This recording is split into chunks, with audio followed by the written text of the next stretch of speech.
Somewhere beneath the oldest continent on Earth, underneath the red dust and the ancient limestone and the flat horizon that seems to go on forever, there are passages that were not supposed to exist. Not according to the maps, not according to the official surveys, not according to the geological models that were drawn up by European scientists who arrived on these shores less than 300 years ago and immediately began writing the history of a land they had never actually read. They catalogued what they could see. They measured what they could reach. They published papers about the surface of a continent while something far older waited underneath. You need to understand something before we go any further. Australia is not simply an old country. It is not merely ancient in the way that Greece is ancient or Egypt is ancient. Australia is old in a way that bends the mind when you stare at it long enough. Old in the way that deep ocean trenches are old in the geological sense that makes human civilization look like an afternoon. The bedrock beneath your feet in Central Australia contains some of the oldest exposed stone on the surface of the planet. Some of those formations are approaching 3 billion years. Not 3 million, 3 billion. And running through that stone, carved by water and time and forces we do not fully understand, are cave systems so vast and so complex and so deep that we have not yet reached the end of them. What historians cannot explain is not simply the existence of the caves. Caves form. Water dissolves limestone. The physics of it is well understood. What historians cannot explain, what geologists cannot quite account for, what the official record keeps dancing around the edges of without ever landing in the center of, is what was found inside them. And more troublingly, what was found inside them that should not have been possible, given every timeline we have constructed for human presence on this continent, given every model of Aboriginal migration and settlement, given every assumption that European scholarship brought with it when it first began peering into these underground spaces. This is a story about caves, but it is also a story about time, and about the limits of what we think we know, and about the particular kind of silence that falls over a room of scientists when a discovery does not fit the framework they have spent careers defending. That silence has a texture. You can feel it in the way certain papers get published and then quietly receive almost no follow-up funding. You can feel it in the careful phrasing of museum displays that present extraordinary objects with language so neutral and so cautious that the extraordinary thing about them dissolves before you can quite grasp it. You can feel it in the gap between what the excavation reports say when read in full versus what the press releases say when summarized for the public. What you are about to hear is not conspiracy. It is not fringe archaeology. Most of what we are going to discuss was published in peer-reviewed journals, documented in government geological surveys, or recorded by the researchers who physically descended into these spaces with ropes and torches and measuring equipment. The mystery here is not one of suppression. Exactly. It is more subtle than that. It is the mystery of a picture that is so much larger than the frame that has been built to contain it. Close your eyes for a moment, if you are comfortable doing so. Picture the Nullarbor. Picture the flattest, most featureless expanse of surface you can imagine, the treeless plain that stretches across southern Australia for nearly 200,000 square kilometers, a limestone plateau so flat and so empty that when the first transcontinental railroad was laid across it, they built a straight section of track that ran for 478 kilometers without a single curve, the longest straight stretch of railroad in the world. From above, it looks like nothing, like a beige void, like the kind of landscape a child draws when they have been given a brown crayon and a piece of paper and no further instructions. Now drop down through that surface. Drop through the thin soil and the limestone cap and into the darkness below. Because beneath that emptiness, beneath that flat nowhere of a plain, there is one of the most extensive cave systems on Earth. Hundreds of caves, passages that connect to other passages, that connect to chambers that have never been mapped to their ends. Underground rivers and lakes that geologists estimate may have been flowing in complete darkness for tens of millions of years. Fossil beds that contain the bones of creatures that vanished from the surface of the earth so long ago that there is no human language old enough to contain their names. And scattered through those caves, in places where the calcite formations would have taken thousands of years to grow over them, there are signs that something was there before the formations sealed them away.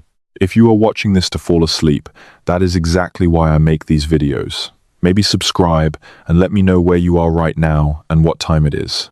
I always check the comments, and I find it genuinely beautiful. Someone in Perth just before dawn, someone in London in the middle of the night, someone in the American Midwest who cannot sleep, all of us drawn toward the same old darkness, the same underground quiet, the same questions that have no clean answers. Let us begin with the Nullarbor itself, because no one who has not spent time reading the actual geological literature about this plain has any idea how strange it truly is. The word Nullarbor comes from the Latin nullus arbor, meaning no tree, and that much is accurate. The surface is treeless and strange and beautiful in the way that extremes of emptiness can be beautiful. But the Latin misses everything that matters, because the Nullarbor is not simply a plain, it is a roof. It is the ceiling of a subterranean world. The limestone that makes up the Nullarbor began forming roughly 25 million years ago, when this part of Australia was covered by a shallow sea. As that sea retreated, it left behind layer after layer of calcium carbonate, the skeletal material of millions upon millions of marine organisms. Over millions of years, that material compacted and became rock, and over millions more years, rainwater and groundwater began to move through it, dissolving the soluble limestone wherever it could find a crack or a weakness, carving passages, hollowing chambers, creating the void network that exists beneath the surface today. The size of what is down there is difficult to convey. The Cocklebiddy Cave system alone, which is one of the larger explored systems, contains a single underwater passage that stretches for more than 6 kilometers, with a ceiling so low in places that cave divers have to remove their equipment and push it ahead of them to squeeze through the gap. And Cocklebiddy is not the largest, not by significant measure. The full extent of the Nullarbor cave network has not been mapped. The full extent may not be mappable with the resources currently devoted to it. What we know is the portion that has been explored, and the portion that has been explored is already staggering in scale. Now, none of this is controversial. The geology is well understood. What becomes less comfortable, what starts to require careful language and qualified statements, and a lot of phrases like further research is needed, is what the exploration of these caves has revealed about human presence, about how long people have been going underground in Australia, about the nature of what they did there, and the evidence they left behind. The oldest firmly established evidence for human occupation in Australia currently sits at around 65,000 years ago, though some contested sites push that back further, and the debate about whether certain stone tools found at Majid Babe in the Northern Territory represent an even earlier arrival continues to be one of the more heated arguments in Australian archaeology. 65,000 years is a long time. It is so long that it completely reframes every other fact you might know about human prehistory. When the ancestors of Aboriginal Australians arrived on this continent, they walked into a world that was genuinely alien by modern standards, a world that contained megafauna that would be impossible in a modern zoo, a world where the climate was different and the coastline was different and the interior was different, and they survived in it, and they built cultures of extraordinary sophistication, and they have been here continuously ever since. The caves were part of that story from very early on. This is not disputed. The question that starts to generate friction is the specific detail of what that involvement looked like and when exactly it began, because some of what the caves contain does not line up with the tidy progression that academic archaeology tends to prefer. In 1956, a pastoral worker named Alan Collett stumbled into a cave opening on the Nullarbor plain that he did not immediately recognize as significant. He was not looking for caves. He was looking for a sheep that had wandered off, which is the sort of prosaic, almost comic beginning that genuine discoveries often have. The opening he found led down through darkness and eventually opened into a chamber of considerable size, and that chamber was not empty. On its walls, in the flickering light of whatever illumination Collett had with him, were markings. Lines and curves and patterns pressed or incised into the soft cave surface, not painted but scratched. as if something hard had been drawn repeatedly across a surface that had a little give to it. This cave would eventually become part of the broader understanding of what archaeologists call parietal art, which is the technical term for marks made on the walls and ceilings and floors of caves, and the Nullarbor contains a number of sites now documented to have this kind of art. But the Collet discovery raised a specific question that was difficult to answer cleanly, which was how old the markings were. And the further the researchers looked, the more uncomfortable the answer became. Dating cave art is not straightforward. When pigments are used, organic compounds in those pigments can sometimes be dated using radiocarbon methods, though the margin of error is substantial and the sample sizes required mean you are often destroying the very thing you are trying to preserve. When art is incised rather than painted, when it is physically cut into the surface of the cave wall rather than applied as pigment, the options for dating become even more limited. You can look at what has grown over the marks. You can look at the flow formations, the stalactites and stalagmites and flowstone sheets that may have deposited on top of the marks over time. And if a flow formation has grown over an incised marking, that formation can sometimes be dated, giving you a minimum age for whatever is underneath it. This is where the numbers start to get interesting. And interesting is the word archaeologists use when they mean unsettling. In several locations in the Nullarbor cave systems, and in cave sites scattered across southern Australia more broadly, flow formations have been found covering engravings in ways that suggest those engravings were made before the formations began growing. The dating of those formations has produced figures that are significant. Not impossible, not beyond any framework, but they push up against the edges of what the official timeline for human arrival in Australia would comfortably allow, and in some cases, they push a little past those edges into territory where the explanation requires either a revision of the timeline or a very careful set of alternative explanations for how the marks got there. The academic community's response to this kind of finding has historically been to lean toward the alternative explanations first. That is not inherently wrong. Science is cautious for good reasons. A single anomalous finding should not overturn an established framework. The question that reasonable people can ask is whether the pattern of anomalous findings, accumulated across enough sites and enough independent lines of evidence, at some point warrants a more serious reconsideration of the framework itself. We will come back to that question. We are going to come back to it several times, because it sits at the center of everything we are going to discuss tonight.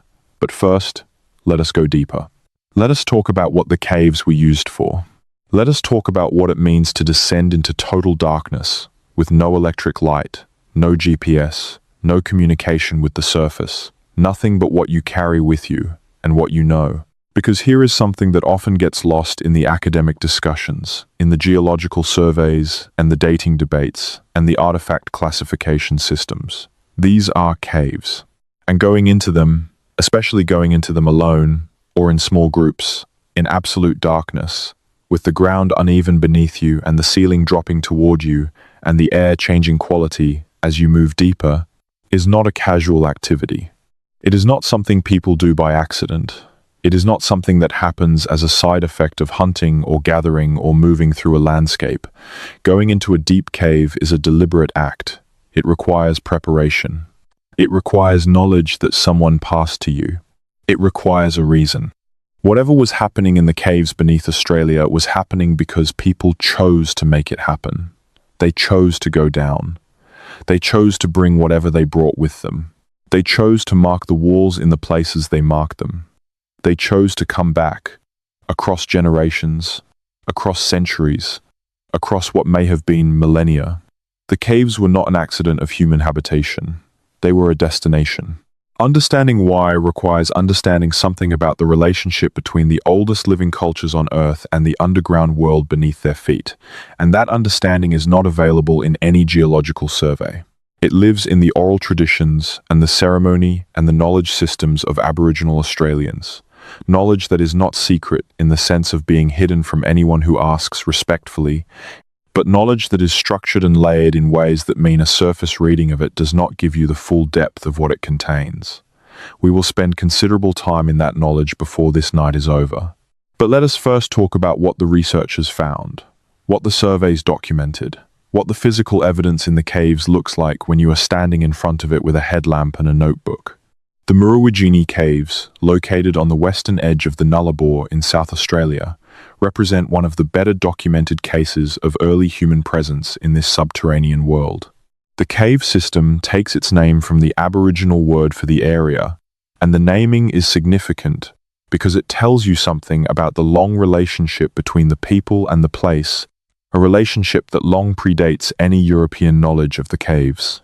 The caves were already known, already named, already understood by the Mirning people of this coast before a single European surveyor had set foot on this stretch of Australia. The European discovery of the caves, such as it was, consisted of being shown where they were. Inside the Muruwatjini system, beneath layers of calcite that formed over a period measured in thousands of years, researchers found evidence of occupation that extended far back into the archaeological record.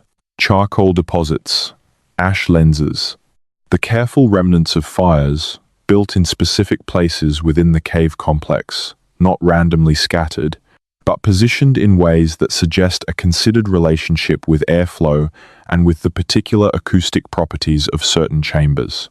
And among those remains, in levels below the calcite crusting, fragments of bone and organic material that provided dates pushing back well beyond what was expected.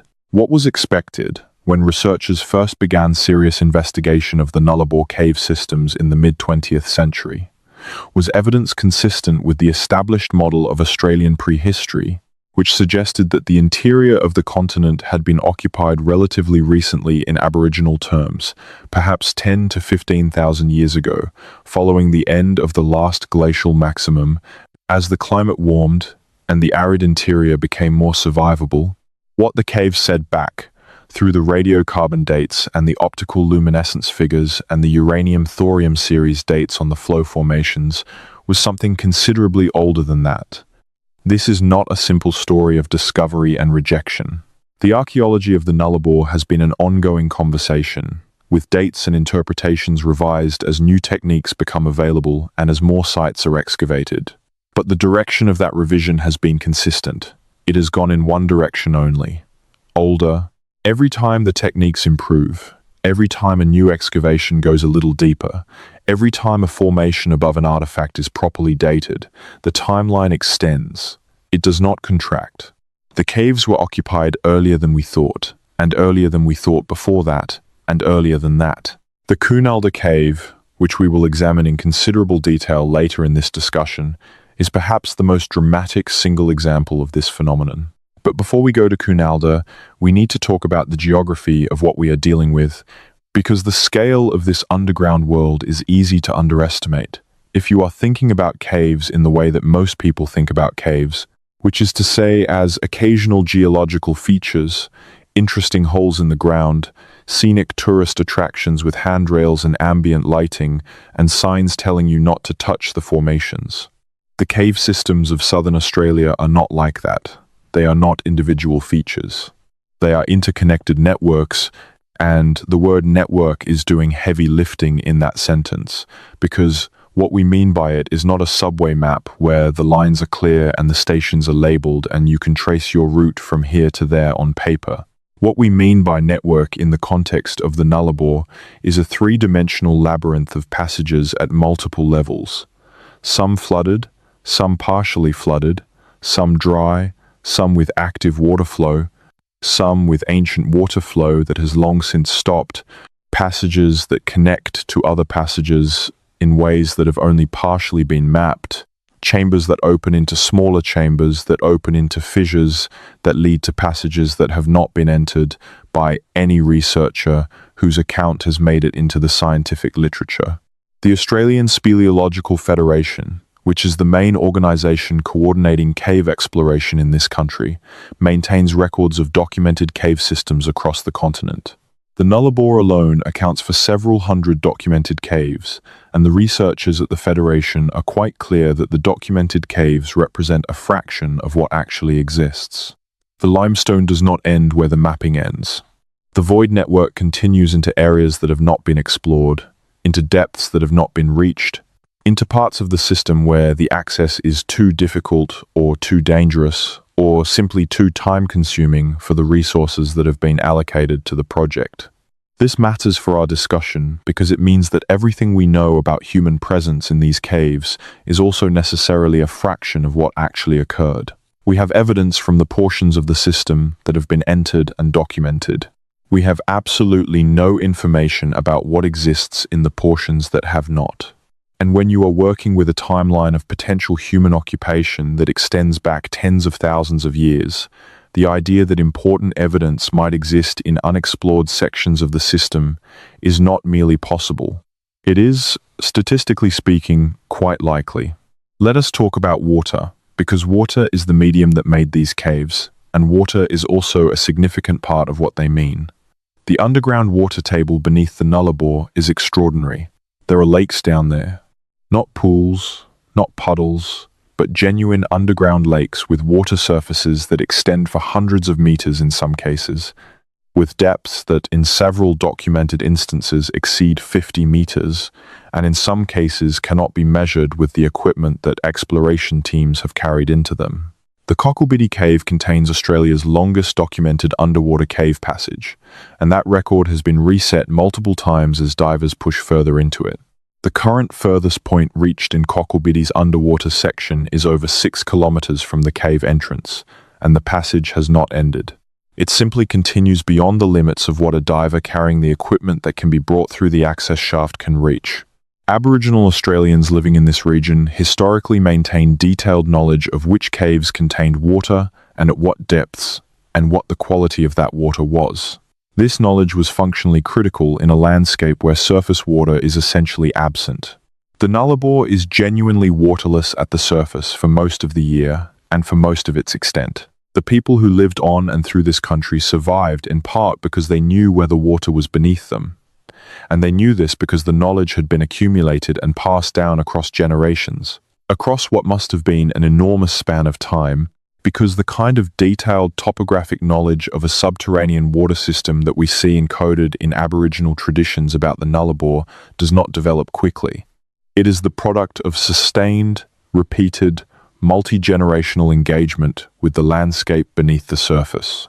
This is one of the things that makes the official timeline feel strained when you examine it seriously. You can look at the knowledge systems associated with the Nullarbor and the cave networks and ask yourself how long it would take to develop them. How many generations of direct experience are embedded in the oral traditions and the ceremony and the navigational knowledge associated with these underground spaces? The answer that the traditions themselves suggest, in their structure and their depth and the number of layers of meaning that researchers have documented within them, is considerably longer than the conservative academic timeline for human presence in this part of the continent. The Mirning people, whose traditional country includes much of the coastal Nullarbor region, speak of the caves in terms that reference events and periods that stretch far beyond any European-derived timeline. Their oral traditions describe the caves as places of origin, as points of connection between the surface world and what lies beneath, as features of the landscape that have been known and used and understood since the time that the elders refer to as the dreaming, which is an English translation that flattens something considerably more complex than the word dreaming in English conveys. The dreaming is not a dream. It is not a myth in the sense of a story that is not literally true. It is a framework for describing the deep past that is simultaneously cosmological and geographical and social and legal, a way of encoding an enormous amount of practical and spiritual knowledge in a form that can be transmitted across generations without requiring written records. When Mirning elders speak about the caves in the context of the dreaming, they are not speaking metaphorically. They are making claims about deep time, about events that they locate in a period so remote that the European concept of prehistory barely covers it. And the question that needs to be asked, the question that honest archaeology keeps circling, is whether those claims might contain accurate information about conditions that existed far earlier than the conventional timeline acknowledges. We are going to explore that question through the specific evidence that exists for the sites we are going to discuss. But first, let us spend a moment with the other major cave regions of Australia, because the Nullarbor is not the only place where something strange and significant and inadequately explained has been found underground. South Australia, which contains the Nullarbor on its western edge, also contains in its southeastern corner one of the most significant paleontological sites in the southern hemisphere, the Naracoorte Caves. The Naracoorte system is World Heritage listed, which means it has received the kind of formal international recognition that comes with a certain level of institutional legitimacy. And yet, even in a site as well documented and as carefully studied as Naracoorte, there are aspects of the cave record that the explanatory placards in the visitor center do not fully address. The caves at Naracoorte have been collecting things for hundreds of thousands of years.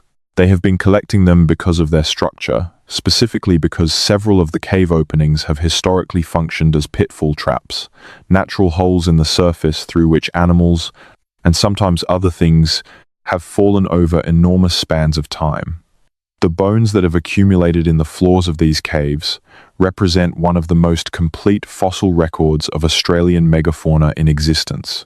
The Diprotodon, which was a marsupial the size of a rhinoceros, the Thylacoleo, the marsupial lion, which was the largest meat-eating marsupial in Australia's history, the Procoptodon, the giant short-faced kangaroo that stood almost 3 meters tall. These animals and dozens of others are documented in extraordinary density in the Naracoorte deposits, which tell a story about the changing nature of Australian wildlife across hundreds of thousands of years. And then there is a layer in those deposits that has no megafauna in it. There is a moment, datable through multiple independent methods, at which the giant animals simply stop appearing in the record.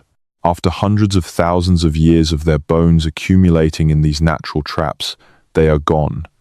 And around the same period, something else appears in the record. Not prominently, not conspicuously, but there, if you look for it. Evidence of human activity. The debate about the extinction of Australian megafauna is one of the oldest arguments in Australian archaeology and one of the most politically charged. The competing explanations are climate change and human hunting, and the argument has been running for decades, with neither side achieving a decisive victory. The cave record at Naracoorte does not settle that argument. It adds another layer of complexity to it, because the record shows that humans and megafauna overlapped in this landscape for a period before the extinction event, which means neither the story of immediate human arrival and immediate megafauna collapse, nor the story of climate change with no human involvement, exactly fits what the caves are showing. The truth is messier than either narrative, and the caves are where you can see that messiness most clearly.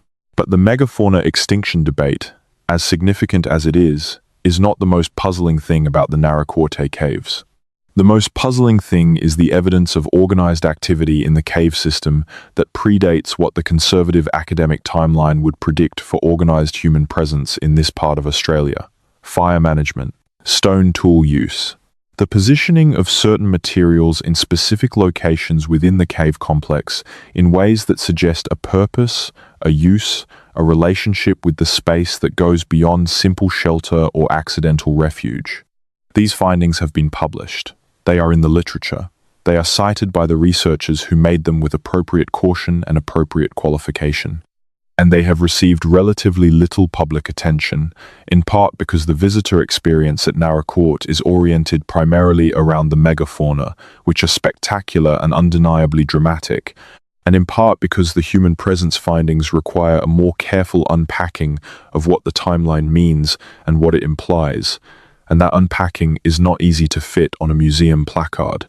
We will return to Naracoorte, and to the megafauna question, and to the specific evidence that the caves preserve about the intersection of human arrival and ecological change. But first, I want to take you to a place that is in some ways the most important cave site in Australia for our purposes. A place where the physical evidence of human presence underground is so old, so deep, and so strange that it has been generating quiet arguments in Australian archaeology for more than 60 years without ever being definitively resolved. Mount Gambier sits in the southeast corner of South Australia, a city built around a volcanic complex that last erupted relatively recently in geological terms, some 5,000 years ago. The Blue Lake, which fills the main volcanic crater and which turns a brilliant, luminous blue each summer through a process that scientists have been debating for decades and have not yet fully agreed on, is the most famous feature of the area, and the one that draws tourists and photographers from across the country each year. But beneath Mount Gambier and beneath the surrounding volcanic landscape is another world. The volcanic geology of this region, combined with the karst limestone that underlies much of southeastern South Australia, has created a cave environment that is different in character from the Nullarbor system, more varied, more complex in some ways, and in certain locations, more accessible, which means it has been explored more thoroughly and for longer. And that exploration has produced findings that have not made it into the tourist brochures. The cave system beneath the Tantanoola area, west of Mount Gambier, contains some of the most significant Aboriginal rock art in South Australia. This is a documented fact. It is not disputed. What has been more contested is the age of that art and the full extent of what it depicts. Some of the engravings in the Tantanoola caves were identified in the early 20th century and immediately became the subject of debate about their age and their meaning.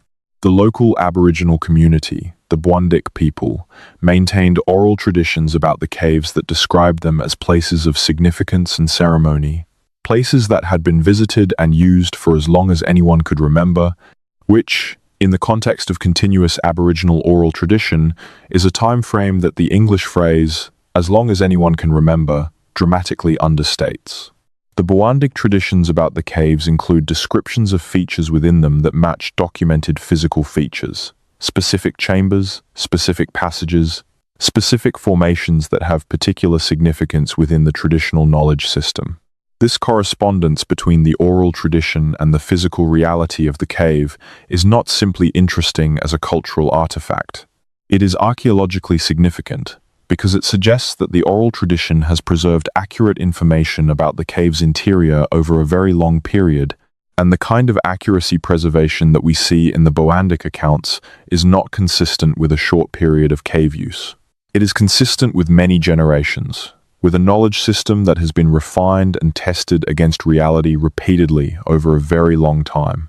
Within the cave system, researchers working in the mid-20th century found a section of the cave wall that had been smoothed and worked over an area of approximately 4 square meters. The smoothing was deliberate.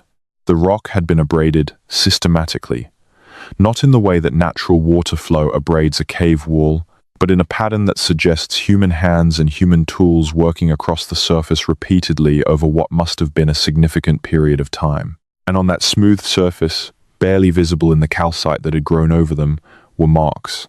The marks in the Tantanoola Cave's smooth section are not figurative. They are not pictures of animals or people or scenes. They are geometric, lines that intersect at consistent angles, repeated patterns, grids, curves that do not correspond to natural features of the cave wall but that appear to have been deliberately inscribed. The kind of marks that in other archaeological contexts, in other parts of the world, would be described as notation, as counting, as record-keeping, as the visual representation of a system of knowledge. Dating these marks precisely has been difficult. The calcite that covers them is thin in some places and thick in others, and the thickness of calcite is not a simple function of time, but also of the particular chemistry of the water that deposited it, which varies within the cave system and across time. What can be said with confidence is that the calcite covering the marks is old, meaningfully old, and that the marks were made before the calcite began depositing over them. The dates on the calcite formations in the sections covering the Tantanoola engravings have produced figures that the researchers who produced them described in the published papers as unexpectedly early. Unexpectedly early. In the language of academic papers, that phrase is doing a great deal of heavy lifting. It is a careful way of saying that the date you got does not fit the framework you were working within, but you are not ready to say that the framework is wrong. So you are going to describe the date as unexpected and leave the implications for other researchers to pick up if they choose to.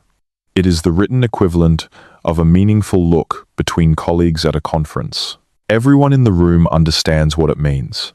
The implication is left for someone else to state explicitly. No one has yet stated it explicitly in the peer-reviewed literature with respect to the Tantanoola engravings. The question they raise about the timeline of human presence in southeastern Australia, about the sophistication of that presence, and the complexity of the knowledge system it implies, remains open in the literature. The conversation continues in conference papers, and in the margins of fieldwork reports, and in the private discussions that researchers have when they are not writing for publication. We are going to have that conversation tonight, openly and with the evidence in front of us. Let us talk about what it means to carry knowledge underground, not metaphorically, physically. The act of descending into a cave is a particular kind of commitment. You leave the light. You leave the orientation that comes from having a horizon. You leave the sense of direction that even experienced bushmen rely on in open country, because underground there is no sun and there is no landmark, and the passages turn and the chambers open and the way you came in looks, in the darkness, like every other passage that branches from every other chamber. Without external references, the human sense of direction degrades surprisingly quickly. Studies of cave explorers, even experienced ones, have shown that without some form of artificial marking or consistent landmark system, disorientation in cave environments occurs faster than most people would predict. Aboriginal people have been navigating these cave systems for a very long time. The evidence for that is not merely cultural, not merely present in the oral traditions, though it is abundantly present there. The evidence is also physical, in the form of the markers and the marks and the specific choices of where within cave systems certain activities were conducted. The cave sites that have been documented as significant in Aboriginal traditions are not random, they are specific. They are particular chambers, particular formations, particular locations within complex three-dimensional networks that required knowledge to reach, knowledge of which passages to follow and which to avoid, knowledge of where the water was and where the drop-offs were and where the ceiling descended to floor level, and the only way through was to lie flat and pull yourself forward with your fingers. That kind of knowledge is earned knowledge. It is not the knowledge of people who stumbled into a cave occasionally and happened to mark the walls in a few places. It is the knowledge of people who were in these systems regularly, who knew them well enough to navigate them without light or with only the minimal light of burning torches, who had developed over many generations a relationship with the underground that was functional and purposeful and embedded in a larger system of meaning. The question of what that larger system of meaning was is one that researchers have been approaching with increasing care and increasing respect over the past several decades.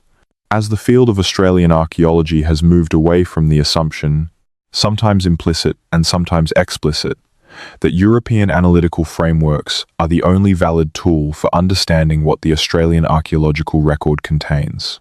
This shift has been slow and incomplete and sometimes contested, but it has produced a different quality of question. Not just what is in the caves, but what does it mean that it is there? And who can tell us something about what it means that we cannot derive from the physical artifacts alone? The Chukurpa, which is the Anangu people's word for what is often translated into English as the dreaming or the dream time, is not a mythology in the Western sense. This is a point that cannot be overstated and that is consistently understated in popular accounts of Aboriginal culture. In English, when we say mythology, we generally mean a body of stories that a culture tells itself about its origins and the nature of the world, stories that are understood by sophisticated members of that culture to be figurative rather than literal, useful as allegory and as cultural bonding but not as factual accounts of actual events. The Chukurpa is not that. The Chukurpa is a system of law. It is simultaneously the history, the geography, the governance structure, the ecological management system, and the cosmology of the Anangu people, and it is understood by its practitioners not as allegory, but as accurate description of how the world works, and has worked, and should work. This distinction matters enormously when we are talking about caves. Because within the Chukurpa and within the comparable knowledge systems of other Aboriginal nations across the continent, caves are not simply interesting geological features. They are not scenic curiosities or useful shelters. They are living parts of the landscape, inhabited by ancestral beings, connected by the same networks of meaning and law that connect every other significant feature of the country. They are named, they are storied, They have specific protocols associated with them, specific rules about who may enter them and when and for what purpose, rules that are maintained not as arbitrary tradition but as law, enforceable and enforced, backed by consequences that the community takes seriously. These protocols are not uniform across the continent. Each nation has its own relationship with the specific cave systems within its country. The Murning people's relationship with the Nullarbor caves is different in its specifics from the Anangu people's relationship with caves in the Western Desert, which is different again from the Buandic people's relationship with the Mount Gambier cave system, which is different from what the Adnyamathanha people know about the caves and gorges of the Flinders Ranges. But there are structural similarities across these different specific relationships, and one of the most consistent is the understanding that caves are liminal spaces, thresholds, points of connection between the surface world and what lies beneath.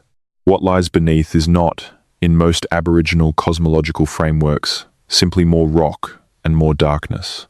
What lies beneath is a version of the country that is older than the version on the surface, a version that still contains the forms of the ancestral beings who shaped the surface world before withdrawing into the underground. The caves are where the surface and the deep past are closest to each other. They are where a person who has been properly prepared and who carries the appropriate knowledge and the appropriate authority can have access to something that is not available in the ordinary world of the surface. This has practical implications as well as cosmological ones. The elders who hold knowledge of cave systems in various parts of Australia hold knowledge of what is in those systems, what resources, what hazards, what protocols, what history. They hold knowledge of the connection between specific cave features and specific ancestral narratives.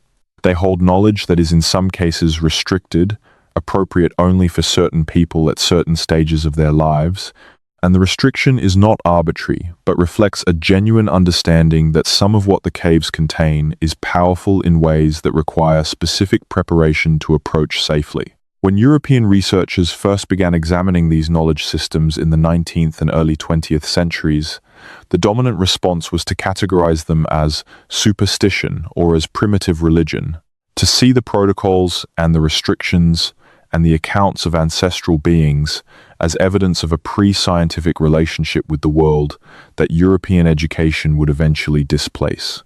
This response was wrong in a way that the archaeology is now making clearer and clearer, because the knowledge systems associated with cave sites across Australia contain embedded information about those sites that turns out to be accurate in ways that a simple mythology would not be. The oral traditions contain descriptions of cave features that match what surveyors found when they first entered those caves. They contain information about underground water sources that proved accurate when drilling tests were conducted. They contain ecological information about the relationship between certain cave environments and certain surface fauna that matches what zoological surveys have subsequently documented. When a knowledge system that is dismissed as superstition turns out to contain accurate empirical information about the physical world, the honest response is to ask whether you were wrong about the knowledge system and not simply whether you are surprised about the specific accuracy. And the honest answer, in the case of Aboriginal knowledge about the cave systems of Australia, is that the knowledge system is not superstition. It is a different kind of science, a science of sustained observation and careful transmission across very long periods of time, a science that has no written records and therefore looks different from what Western scholars recognize as science, but that has produced and preserved accurate information about the physical world across a time frame that Western science has not yet come to grips with. The caves in this framework are not simply archaeological sites, they are libraries. The marks on their walls are not simply ancient graffiti, they are records. And the oral traditions that describe what the caves contain and what they mean are not simply folklore, they are documentation. The documentation predates writing by an enormous margin, and it is structured differently from written documentation, and reading it requires different skills and different relationships and different kinds of respect than reading a field report or a peer-reviewed paper. But it is documentation. This matters for the question we are pursuing tonight because it means that the evidence for the nature and the antiquity and the significance of human activity in Australia's caves exists in two very different kinds of record. Simultaneously, it exists in the physical record, in the bones and the charcoal and the stone tools and the wall markings and the uranium-thorium dates on the calcite formations. And it exists in the living record, in the oral traditions and the ceremony and the knowledge that Aboriginal communities maintain about their country and its underground dimension. A complete understanding of what the caves contain requires engaging with both of those records, and a significant part of the gap between what the cave archaeology shows and what the official narrative acknowledges is attributable to the fact that for most of the history of Australian archaeological research, only the first of those records was considered legitimate evidence. We are going to look at the physical record in detail. We are going to look at the sites and the artifacts and the dates and the patterns that emerge from them. But we are going to do that in the context of what the living record also says, because the two records together say something more complete than either one says alone. The suppression is too strong a word, probably. Discount is perhaps more accurate. The discounting of the living record of Australian cave use from mainstream archaeological interpretation has had the effect of making the physical record harder to read correctly because the physical record exists in a context that the living record provides and that the physical record alone cannot supply. When you find a particular type of marking in a particular location in a cave system, the question of what it means is not answerable from the physical characteristics of the marking alone. The answer to that question lives in the knowledge system of the people who made it and whose descendants have maintained knowledge of it. And if you do not engage with that knowledge system, you are working with half the evidence. This is not an argument that the physical record should be subordinated to the oral record. It is an argument that they should be read together, and that the practice of reading them separately has produced an incomplete picture of what happened in these caves and when and why. The incompleteness of that picture is what generates the sense of mystery that attaches to these sites. Not genuine mystery in the sense of something unknowable, but the specific mystery that results from asking questions without access to all the relevant evidence. With that context in mind, let us look at some of the specific patterns that emerge across the cave sites of Australia, patterns in the physical record that begin to make more sense when read against the context that the living record provides. The first pattern is location within the cave. In site after site across Australia, when marks or other evidence of deliberate human activity are found, they are not found near the cave entrance. This is worth pausing on. The cave entrance is where you would expect to find evidence of human activity if cave use was primarily about shelter.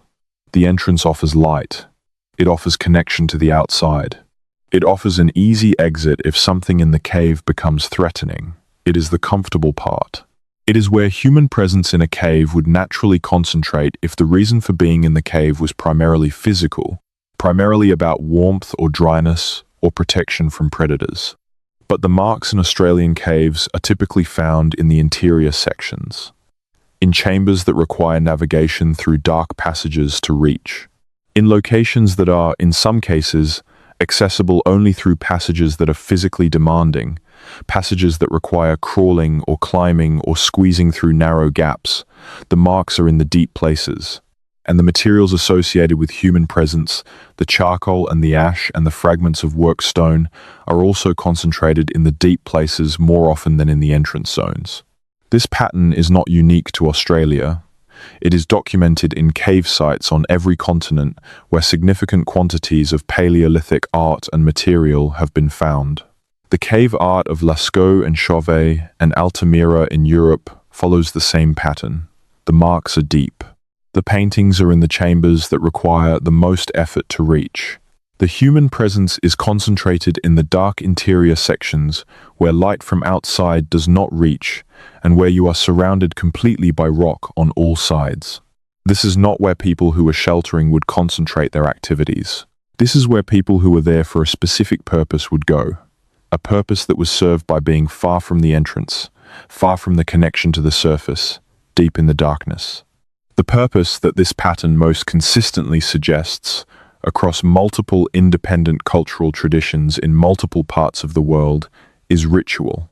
Not ritual in the vague, catch-all sense that archaeologists sometimes use the word when they cannot determine the specific function of an artifact.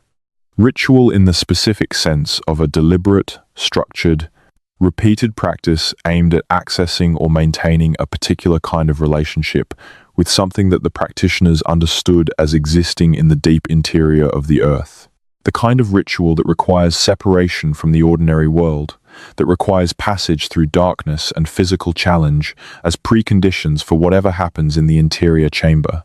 The kind of ritual that every major world tradition maintains in some form, because the structure of going down into darkness and coming back changed, describes something that appears to be fundamental to human spiritual experience across cultures and across time.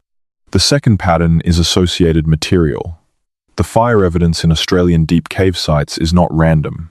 Charcoal in cave sites is not unusual, because caves are shelters, and shelters get fires in them.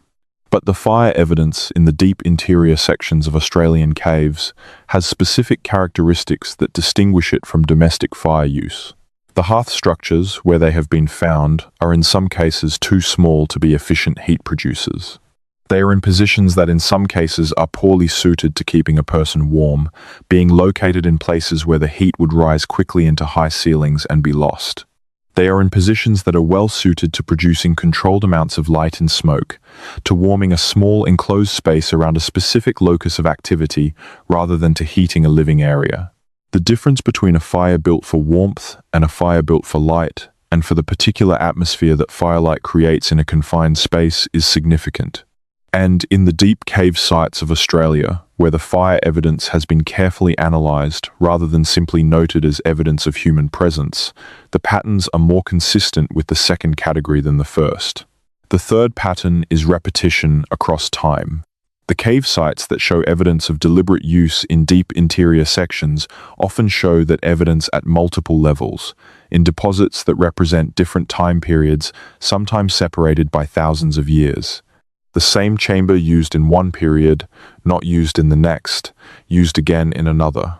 This pattern of repeated use across very long periods of time suggests a relationship with the site that is maintained across generations, transmitted as something important enough to return to, organized around a consistent understanding of what the site is for, that persists even when specific individuals or groups stop using it for a period and then resume.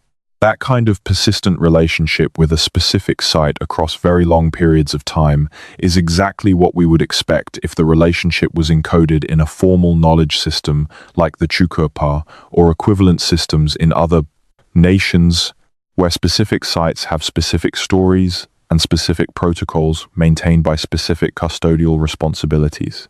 The fourth pattern is the correspondence between the most intensively used deep sections of caves and sites of acoustic significance. This is a relatively recent area of archaeological research that has produced some remarkable findings. Researchers examining the cave sites of Europe in the 1980s and 1990s noticed that the sections of caves where the highest concentrations of art appeared were also the sections with the best acoustic properties. The places where sounds resonated most dramatically, where clapping or drumming produced unusual effects, where the human voice created echoes and reverberations that did not occur in other parts of the cave. Similar analysis has begun to be applied to Australian cave sites, and the preliminary findings suggest a similar correspondence. The deep chambers where the most significant marks appear are in several documented cases, also the chambers with the most distinctive acoustic properties. Acoustics in caves are not random. The shape of a chamber, the height of its ceiling, the width of its walls, the nature of the rock surface, all of these factors combine to produce acoustic profiles that vary dramatically between chambers that may be physically close to each other. A chamber with a domed ceiling of a certain height will produce resonance effects that a chamber of the same width but with a flat, lower ceiling will not. The fact that significant art and mark-making appears to concentrate in the acoustically remarkable sections of cave systems is not a coincidence that anyone who has spent time thinking about it seriously believes is random. The acoustic properties of these chambers would have been immediately apparent to anyone who entered them with a torch and a voice. And those properties, the way sound behaves differently in those spaces, the way a voice or a rhythmic sound takes on different qualities, would have been understood within the knowledge systems we are discussing as a sign of the particular power of those locations. When you go into a cave chamber and speak, and the room speaks back to you in a register and with a reverberation that your voice does not normally have, you are experiencing something that is genuinely different from the normal acoustic experience of the surface world. You are experiencing the cave responding to you, and within a knowledge system that understands the cave as inhabited, as a place where the boundary between the ordinary world and the ancestral world is thinner than anywhere on the surface, that response takes on a meaning that is not merely physical. The fifth pattern concerns the tools and materials found in deep cave sites. In several Australian cave sites, researchers have found stone tools in the deep interior sections that do not match the tool types found in the associated surface sites, or that appear in the deep cave sections in quantities disproportionate to their general frequency in the local archaeological record. This could have multiple explanations. It could reflect differential preservation, with certain materials surviving better in the cave environment than in the surface environment. It could reflect the specific functional requirements of cave activities, with different tools needed for different tasks. Or it could reflect the deliberate selection of particular materials for cave use, the bringing of specific tools for specific purposes associated with the deep cave environment. In at least several cases, the tools found in deep cave sections appear to have been brought there specifically and not used in the way that tools are used when people are engaged in food processing or hide working or the mundane activities of daily life. The patterns of useware, the specific marks of tool use that appear on the edges and surfaces of stone tools, and that can be analyzed under high-powered microscopy to determine what the tool was used on and how, sometimes suggest activities that are not consistent with the domestic tool use that characterizes most of the archaeological record. What activities those tools were used for in the deep caves, and what that tells us about the nature of what was happening in those spaces, is a question that the physical evidence alone cannot fully answer. But it is a question that the combination of the physical evidence and the living knowledge of the descendants of the people who made these tools and used these spaces begins to address. The answer that emerges from that combination, stated with the appropriate caution and the appropriate acknowledgement that we are working with incomplete evidence on both sides, is that the deep caves of Australia were systematically and deliberately used for purposes that were understood as distinct from ordinary daily life, over a period of time that is longer than the official timeline for human presence in many of these regions, and that the knowledge associated with these purposes has been maintained and transmitted across an unbroken chain of custodianship that represents the longest continuously practiced tradition of landscape knowledge anywhere on Earth. That is not a small claim. It is worth sitting with that for a moment. The longest continuously practiced tradition of landscape knowledge anywhere on Earth. Not a tradition that had a golden age and then declined. Not a tradition that was revived or reconstructed. A tradition that has continued without interruption, adapting to changing circumstances and to the changes in the landscape itself over many thousands of years, maintaining at its core an accurate description of what the underground world of this continent contains and what it means. And the caves are the places where that tradition is most physically present, where you can reach out and touch the evidence of it, where the marks on the wall are not simply the marks of someone who was there. They are the marks of a living tradition that was there, and that is still here, and that is still being maintained by the people whose knowledge it belongs to. Now let us go to a specific site, because the general patterns are important context, but the specific evidence is what the argument needs to be grounded in. Let us go to Cunalda. Cunalda Cave sits in the middle of the Nullarbor Plain, about 3 hours east of Ceduna in South Australia. It is not a tourist site. It is not open to the public. Access to it requires permission from the Mirning people, whose traditional country it falls within, and permission from the relevant South Australian government agencies. And it requires equipment and experience, because Cunalda is not the kind of cave you can walk into and wander around safely without knowing what you are doing. The entrance to Cunalda is a shaft, a nearly vertical drop of approximately 20 meters through a narrow opening in the flat nullarbor surface. The word opening understates it somewhat. It is a crack, a vertical wound in the limestone that you descend by rope into the darkness below. At the bottom of the shaft, the cave opens into a large chamber, roughly oval in shape, with a ceiling that rises in places to more than 10 meters above the floor. The floor is uneven, broken limestone, and accumulated debris from the millennia of material that has fallen through the entrance shaft. The chamber extends for a considerable distance in several directions, with passages leading off to deeper sections of the cave.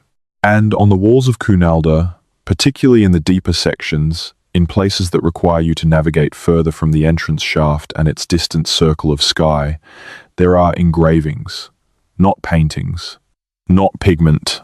Engravings, lines and curves and patterns pressed into the soft white surface of the cave walls in a process that archaeologists call finger fluting, the drawing of lines through a soft clay or carbonate surface using the fingers.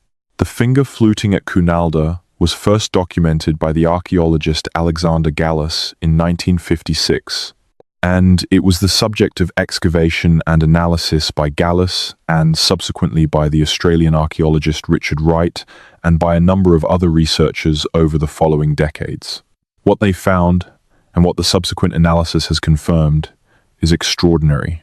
The markings at Cunalda include some of the oldest deliberately made human marks in Australia. The exact dates have been contested and revised over the years, as new techniques have been applied and as our understanding of the taphonomy of the cave environment has improved. But the broad conclusion, which has remained consistent across multiple independent lines of evidence, is that the markings at Cunalda were made over a very long period, beginning at a time that places them among the oldest examples of deliberate mark-making found on the Australian continent. But the age alone is not what makes Cunalda significant for our purposes tonight. What makes it significant is the combination of the age with the location, with the complexity, with the specific character of the marks themselves. The location. The marks are not at the entrance. They are in the interior sections of the cave. They are in places that require deliberate navigation through a complex, dark space to reach. They are in places where there is no natural light whatsoever. The people who made these marks were working in complete darkness, or with artificial light, torches or burning material of some kind, and they were working deep inside the cave, not in the relatively accessible entrance area. The complexity. The finger fluting at Cunalda is not random. This is a point that early analyses sometimes missed or understated. The marks are not the scribbling of idle hands on a soft surface. They show structured organization. There are sections of the cave wall where the lines run parallel to each other in deliberate arrangements. There are sections where patterns are built up through repeated overlapping of lines in ways that suggest intentional design. There are areas where the organization is so clear that even a casual visitor, seeing the marks for the first time, senses that they are looking at something that was made with a plan, even if they cannot determine what the plan was. The character. The marks vary across the cave in ways that suggest they were made for different purposes or by different people or at different times. There are areas of fine, careful, delicate marking and areas of bolder, more emphatic lines. There are marks that appear to have been revisited and added to over what may have been multiple visits. There are sections where the marking continues around corners and into awkward positions that would have required effort and contortion to access, as if the specific location was significant rather than simply the nearest available surface. What does it mean? The honest answer is that we do not fully know. We know that it is deliberate. We know that it is organized. We know that it was done by people who chose to go deep into this cave for a specific purpose. People who lit their way and navigated the darkness and reached these interior sections and worked on these walls over what may have been a very long period of cumulative activity. The Murning people, who maintain custodial responsibility for Cunalda, have knowledge about the cave that they have shared, partially and selectively, with researchers. That knowledge describes the cave as a place of particular significance within the Murning knowledge system. It is not a place that is entered casually. It was not historically a place that anyone who wanted to enter could enter. It was a place with specific protocols, specific custodians, specific knowledge requirements for safe and appropriate engagement. The marks on the walls are, within the Murning knowledge system, understood as communications, not arbitrary marks, but meaningful inscriptions in a system of meaning that the Murning people maintain. The specific content of that meaning is not something that has been fully shared with the research community, and that is appropriate. Not all knowledge is for general publication. Not all significance is translatable into the vocabulary of archaeology. What the Murning people have shared is sufficient to establish that the marks have meaning within their knowledge system, that the cave has a documented role in Murning history and lore that extends as far back as the knowledge system itself extends, and that the engagement between the Murning people and this cave represents exactly the kind of sustained, formal, structured relationship with a specific site across very long periods of time that the physical evidence of the markings suggests. The combination of the physical dating evidence and the character of the marks and the Murning oral record about the cave creates a picture that is, when you look at it as a whole rather than as isolated pieces of evidence, quite clear in its broad outline. Cunalda has been a site of deliberate and organized human activity for a very long time. That activity was structured around a formal knowledge system. The marks on the walls are evidence of that knowledge system in its most durable physical form. And the Murning people's maintained knowledge of and relationship with the cave is the living continuation of the tradition that produced those marks. What is less clear, and where the honest disagreement among researchers lies, is the specific age of the earliest marks, the specific nature of the relationship between the different phases of marking activity across the cave, and the specific content of the knowledge system that was being practiced here, and when it was established in the form that the marks represent. Those uncertainties are real. They are not pretextual. They are the genuine limits of what the current evidence allows us to say with confidence. But the uncertainty about specific details does not undermine the broad picture. It simply means that the broad picture is what we can draw with confidence, and that the specific details remain to be established with more precision as research continues. What we can say is this: the caves of the Nullarbor, and Cunalda specifically, contain physical evidence of organized human activity that extends far back into Australian prehistory. That activity was deliberate, structured, and engaged with a formal knowledge system. The knowledge system has been maintained by Aboriginal Australians across an unbroken chain of transmission. And the gap between what that evidence shows and what the standard Australian prehistory narrative presents to the public is substantial. That gap is what we are exploring tonight, not to manufacture mystery where there is none, but to look honestly at the evidence and acknowledge what it says. And what it says is that the story of the caves beneath Australia is older, stranger, and richer than any version of it that has made it into the mainstream discussion. There is another dimension of the cave story that we need to address, and it is one that has generated some of the most significant academic controversy in Australian archaeology over the past several decades. It concerns not simply the antiquity of Aboriginal presence in the caves, but the specific relationship between that presence and the ecological changes that the caves themselves document. Changes in the fauna of the continent that align with troubling precision with certain periods of human activity in the cave record. We have mentioned the megafauna of Australia, those extraordinary animals that the continent carried into the period of human arrival. The Diprotodon, the Thylacoleo, the Procoptodon, the Palorchestes, and dozens of others. These animals did not all disappear at once, and the timeline of their disappearance varies by species and by region, and by the quality of the preservation in the sites where their remains are found. But when you look at the overall picture, when you look at the pattern across the whole of Australia and across the full span of time, what you see is a dramatic faunal collapse that begins around the time of the first confirmed human presence and concludes before the end of the last glacial maximum. The cave sites are where this pattern is most precisely readable, because caves accumulate bones. Animals fall into them, take shelter in them, die in them, and the cave environment is often ideal for preserving bone material across very long periods of time. The bone sequences in Australian cave sites represent something like a census of the local fauna across time, a record of what was there and when and in what numbers. And that record, read carefully, tells a complex story about the relationship between human arrival and faunal change. What the record shows is not a simple picture of humans arriving and megafauna immediately disappearing. The pattern is more complex than that, and it is the complexity that makes it interesting and that makes it resist simple political narrative. There was overlap. In some regions, for significant periods of time, humans and megafauna coexisted. The Diprotodon, the largest of the giant marsupials, may have coexisted with humans in some parts of the continent for thousands of years. The evidence for this overlap is part of what makes the simple overkill hypothesis, the idea that humans simply hunted the megafauna to extinction in a rapid wave, inadequate as a complete explanation. But the evidence also shows something else. It shows that where human presence in the cave record becomes most dense, where the charcoal and the stone tools and the other signs of sustained occupation are most abundant, the megafauna bones in the same levels begin to thin out.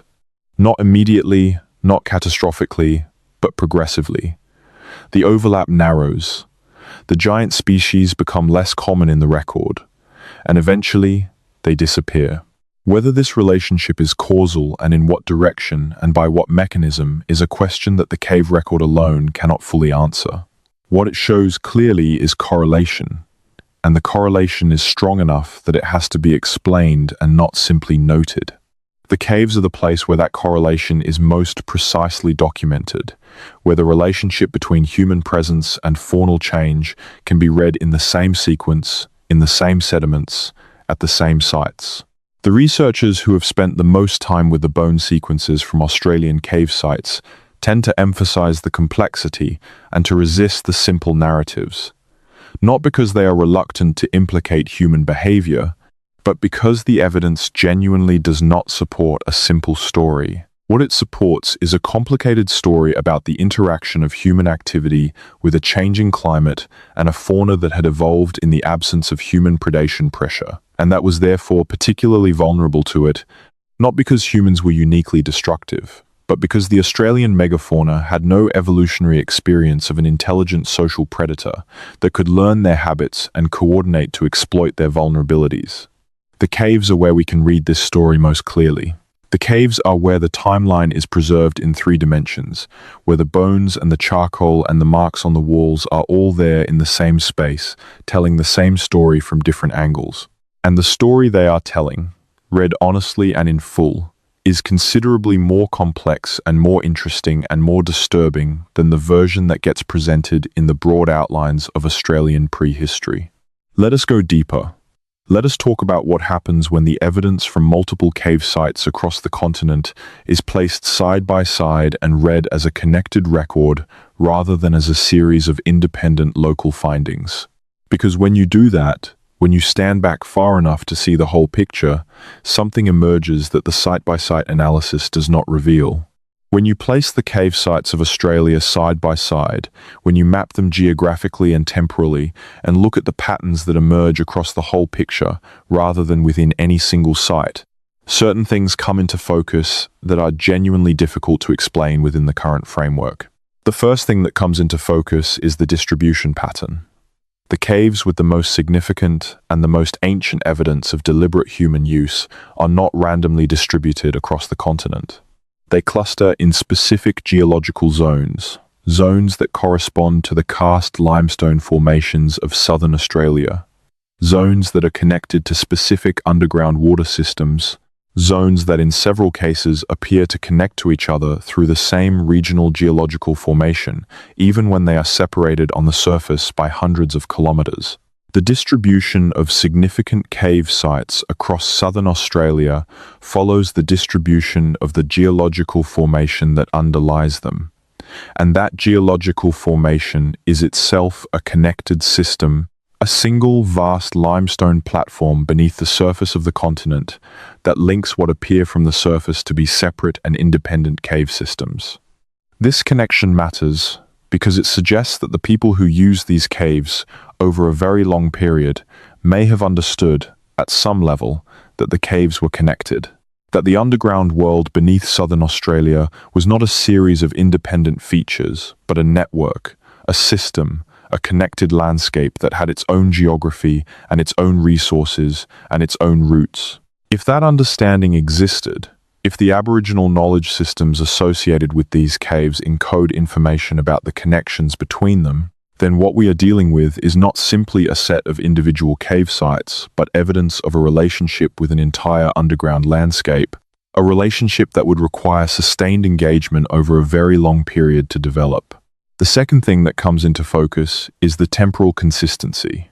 The cave sites that have been dated across southern Australia show evidence of use that is spread across an enormous span of time, with the earliest evidence consistently predating what the conservative timeline for regional human occupation would predict, and the latest evidence extending right up to the period of European contact. The consistency of the temporal pattern across independently dated sites is striking. It is not simply that one site has anomalously old dates. Multiple sites, dated by multiple methods, by multiple independent research teams, show evidence of use extending back further than the standard regional timeline expects. When a pattern of anomalous dates appears across multiple independent sites, the probability that each individual anomaly represents an error diminishes with each additional site that shows the same pattern. This is basic statistical reasoning. The appropriate response to a pattern of consistent anomalies is to consider whether the anomalies are real, which requires reconsidering the framework that they appear to contradict. The Australian cave archaeology literature has been slowly accumulating the kind of evidence that warrants that reconsideration, and the reconsideration has been slowly occurring, but the mainstream narrative has not yet caught up with the rate at which the evidence is extending the timeline. The third thing that comes into focus is the correspondence between the cave sites and the songline networks. The songlines, or dreaming tracks, are the pathways across the Australian landscape along which the ancestral beings of the dreaming travelled, paths that are encoded in song and story and ceremony, and that serve simultaneously as navigational routes, as property boundaries, as records of ecological information, and as cosmological maps. The songline network is not a modern invention, and not a recent systematization of an older, simpler tradition. It is ancient. The specific songs that encode the roots have been recognized by researchers who have analyzed them as having features consistent with very ancient composition, features in their structure and vocabulary that place them in a linguistic register that predates many of the developments in the languages in which they are currently sung. The correspondence between the significant cave sites of southern Australia and the roots of the songline network is not perfect, and it is not complete, because the songline network has not been fully mapped and the cave sites have not all been documented. But in the areas where both the songlines and the cave sites are reasonably well documented, there is a correspondence that is more than coincidental. The cave sites cluster along the roots. Specific caves appear in the songs. The underground enters the songline network not as a parenthetical or a side detail, but as an integrated feature of the route, as a destination along the track that has specific content and specific significance. If the songline network is old, which the linguistic evidence suggests it is, and if the significant cave sites are located along the songline routes, then the cave sites have been known and incorporated into the knowledge system for as long as the songline network has been in its current form. And the question of how long that is one that linguists and archaeologists are still working on, but the answers that are emerging from that work are not small numbers. The fourth thing that comes into focus when you look at the cave sites as a network rather than as individual locations is the relationship between what has been found in the caves and what has been found at the surface sites in the same regions. The artifact types, the tool forms, the patterns of material use that appear in the deep cave sections are, in some cases, distinctive, not matching what you would expect from the general pattern of tool use documented in the regional surface record. This could mean different activities requiring different tools. It could mean different periods of use associated with different technological traditions. Or it could mean something more specific, that the cave activities were carried out by specialists. by individuals or groups who maintained particular skills and knowledge associated specifically with the underground work, skills and knowledge that were not distributed across the general population.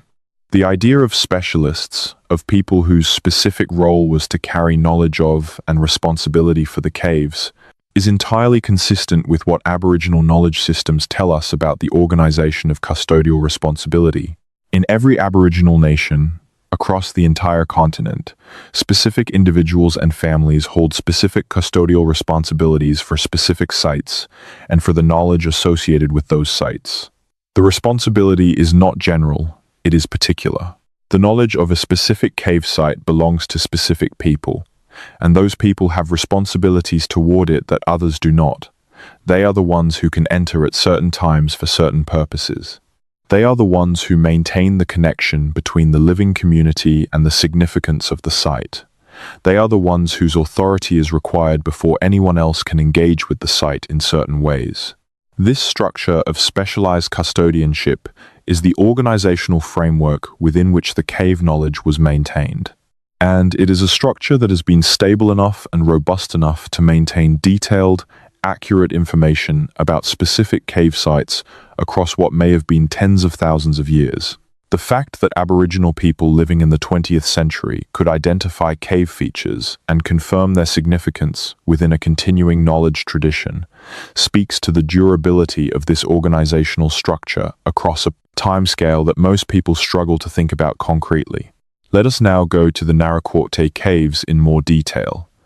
Because Narakworte represents a case where the cave record and the megafauna record and the human presence record intersect in a way that is particularly telling. The Narakwort Caves World Heritage Area encompasses a complex of caves in the southeast of South Australia, about 300 kilometers southeast of Adelaide. The caves have been forming in the Mount Gambier limestone since at least 350,000 years ago, and they have been accumulating fossil material for almost as long. The bone deposits in certain chambers of the Narakworte system represent one of the richest paleontological records in Australia, and they have been the subject of serious scientific investigation since the 1860s, when the first European settlers began discovering the extent of what lay beneath the surface. The chamber that is most significant for paleontological purposes is Victoria Fossil Cave, which was identified as a fossil site in 1969 by a schoolboy named Rod Wells, who noticed bones in a passage that had previously been used by local people as a garbage dump, which tells you something about the relationship between historic communities and the geological significance beneath their feet. Once properly excavated and studied, Victoria Fossil Cave turned out to contain deposits representing hundreds of thousands of years of faunal change, with bone material from more than 90 species of vertebrate, including many that are now extinct. The megafauna deposits in Victoria Fossil Cave are extraordinary. The bones of Diprotodon, the giant wombat-like creature that was the largest marsupial that ever lived, are present in quantities that tell you about a landscape where this animal was not an oddity, but a part of the functioning ecology, where herds of it moved through the woodland around what is now Narakwort, and where individuals that died or were trapped fell into the cave openings and added to the record of their species. The Thylacoleo, the marsupial lion, is there in the record. The Procoptodon, the short-faced giant kangaroo, dozens of species that no longer exist in any form on the surface of the continent. And then, in the upper levels of the bone deposit, the extinction event.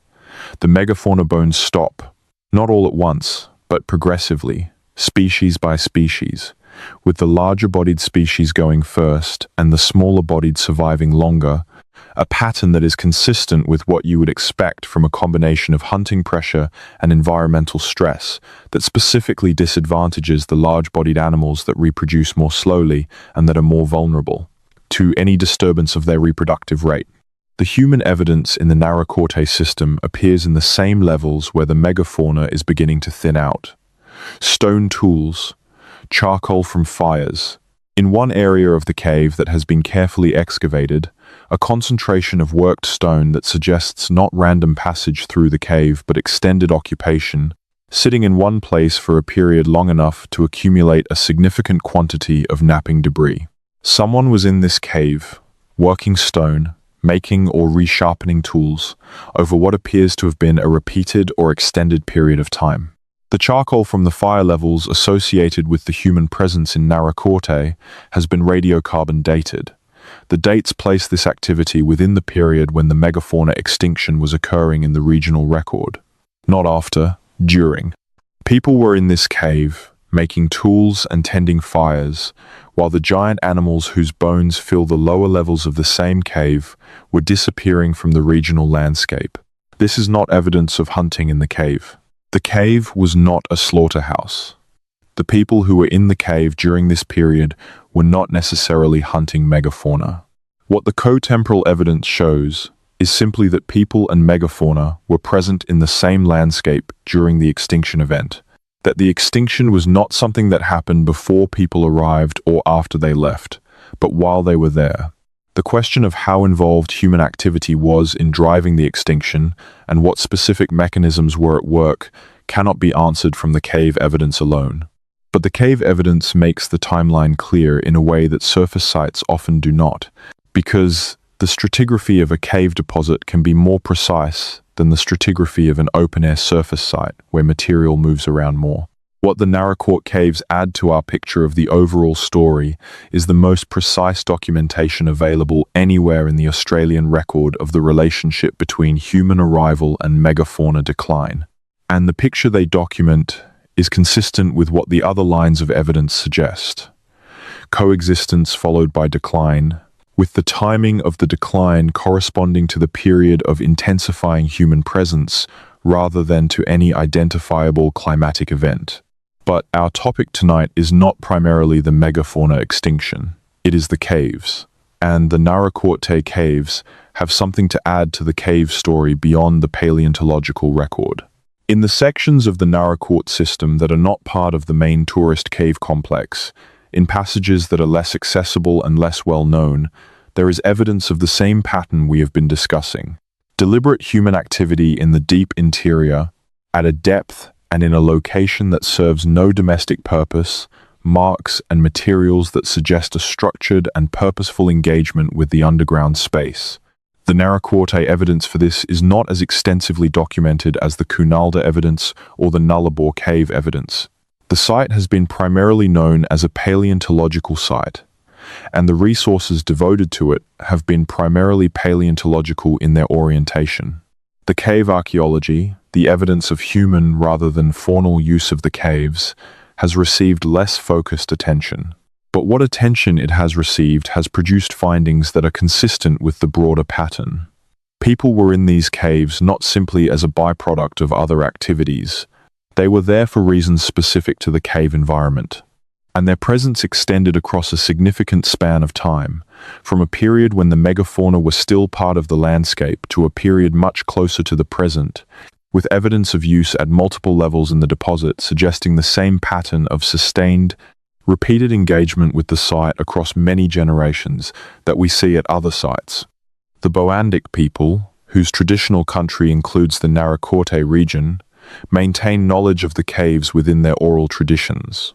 The knowledge they hold about the caves includes information about specific features and specific passages that could only have been developed through direct experience of the cave interior, information that is consistent with what surveyors have found when they have mapped the cave system. And the Boandic understanding of what the caves mean within their knowledge system corresponds to the same framework we have been describing for other cave sites. The caves as liminal spaces, as places of connection with the ancestral world, as features of the landscape that require specific protocols and specific knowledge to engage with appropriately. When the visitor center at Narakorte tells the story of the caves, it tells it primarily as a paleontological story. The megafauna are the stars. The bone deposits are the spectacle. And they are genuinely spectacular. But the human story, the story of the longest relationship between people and a specific underground landscape in the history of the continent, is present in the cave record as well, and it is a story that the megafauna story cannot be fully understood without. The two stories are not separate. They are the same story told from different angles. The story of what happened in the landscape of southeastern Australia as the climate changed and the megafauna declined, and the human presence intensified, and the knowledge systems adapted to document and explain these changes. That story has a physical record in the cave deposits, in the bones and the charcoal, and the stone tools, and the marks on the walls. And it has a living record in the traditions of the Boandic people and the other Aboriginal nations whose country encompasses these sites. Now I want to take you somewhere very specific within the Australian cave system that we have been circling around. I want to take you to the moment when a researcher first shines a light on something in a cave that was not supposed to be there, not by the timeline, not by the framework, not by any of the assumptions that the researcher brought with them when they descended into the earth. I want to describe for you what that moment is like, not dramatically, not as a revelation, but as the specific intellectual and emotional experience of confronting evidence that does not fit. The researcher is usually not young. Cave archaeology is physically demanding work, and the people who do it have usually been doing it long enough to know the standard findings, to know what the standard sites look like, to know what to expect when the evidence from a new site comes in. They are not credulous. They are not looking for anomalies. In fact, most researchers in this field have a professional disincentive to find anomalies because anomalies require explanation, and explanation requires argument. An argument requires resources and time, and the sustained attention of the wider community, which is usually more interested in findings that confirm the existing framework than in findings that complicate it. So when the date comes back from the laboratory, when the number printed on the page is larger than what the researcher expected, the first response is skepticism, not suppression, not denial. Genuine scientific skepticism, the appropriate first response to any anomalous result. Is the sample contaminated? Is the analytical method appropriate for this material? Is there a taphonomic explanation, some way in which the material moved from its original depositional context to the location where it was found? That would mean the date is accurate but does not represent what it appears to represent. These questions are all legitimate. They are all asked. And in some cases, they produce a mundane answer. Yes, the sample was contaminated, or yes, there was a taphonomic disturbance that displaced the material. But in a significant number of cases, the checking is done carefully and honestly, and the result comes back that the date is real, that the sample was clean, that the material was in its original context. And then the researcher is sitting with a number that does not fit. What happens next varies by individual and by institution and by the specific circumstances of the finding. In the best cases, the finding is published with full documentation of the methods and the uncertainty, described with appropriate caution but not buried or minimized, and the question it raises is left open for the community to engage with. This is the ideal, and it happens more often than cynical accounts of scientific conservatism would suggest. But it does not always happen, and the cases where it does not happen, where findings that complicate the established timeline are minimized or qualified or simply not followed up, are real. They do not represent a conspiracy. They represent the normal workings of a system in which resources are limited and in which research programs that challenge established frameworks face greater obstacles to funding and publication than research programs that refine and extend those frameworks. The bias is institutional and structural, not individual and intentional, but it produces real distortions in the public understanding of what the cave record shows. One researcher who spent many years working on cave sites in South Australia described the experience to a colleague in terms that I think capture the nature of the problem quite precisely. She said, "The dates we find in the field keep pushing the timeline back, and the dates we publish are conservative versions of the dates we find. Because we know the conservative version will be accepted and the full version will generate demands for replication that we do not have the resources to meet. We publish what we can defend in the most conservative possible interpretation, not because we do not believe the wider finding, but because we know that the wider finding will not be accepted without a level of documentation that the current research program cannot produce. That is not suppression, but it is a systematic understatement And the cumulative effect of systematic understatement across many sites and many researchers and many decades is a public record that is consistently more conservative than the evidence actually warrants. The gap between the conservative public record and the full evidence base is the space in which the mystery lives, the space that we are exploring tonight. Let us look at another specific site. The Narakwart Caves gave us the intersection of the megafauna record and the human presence record. The Cunalda Cave gave us the oldest and most extensive deep cave marking tradition in Australia.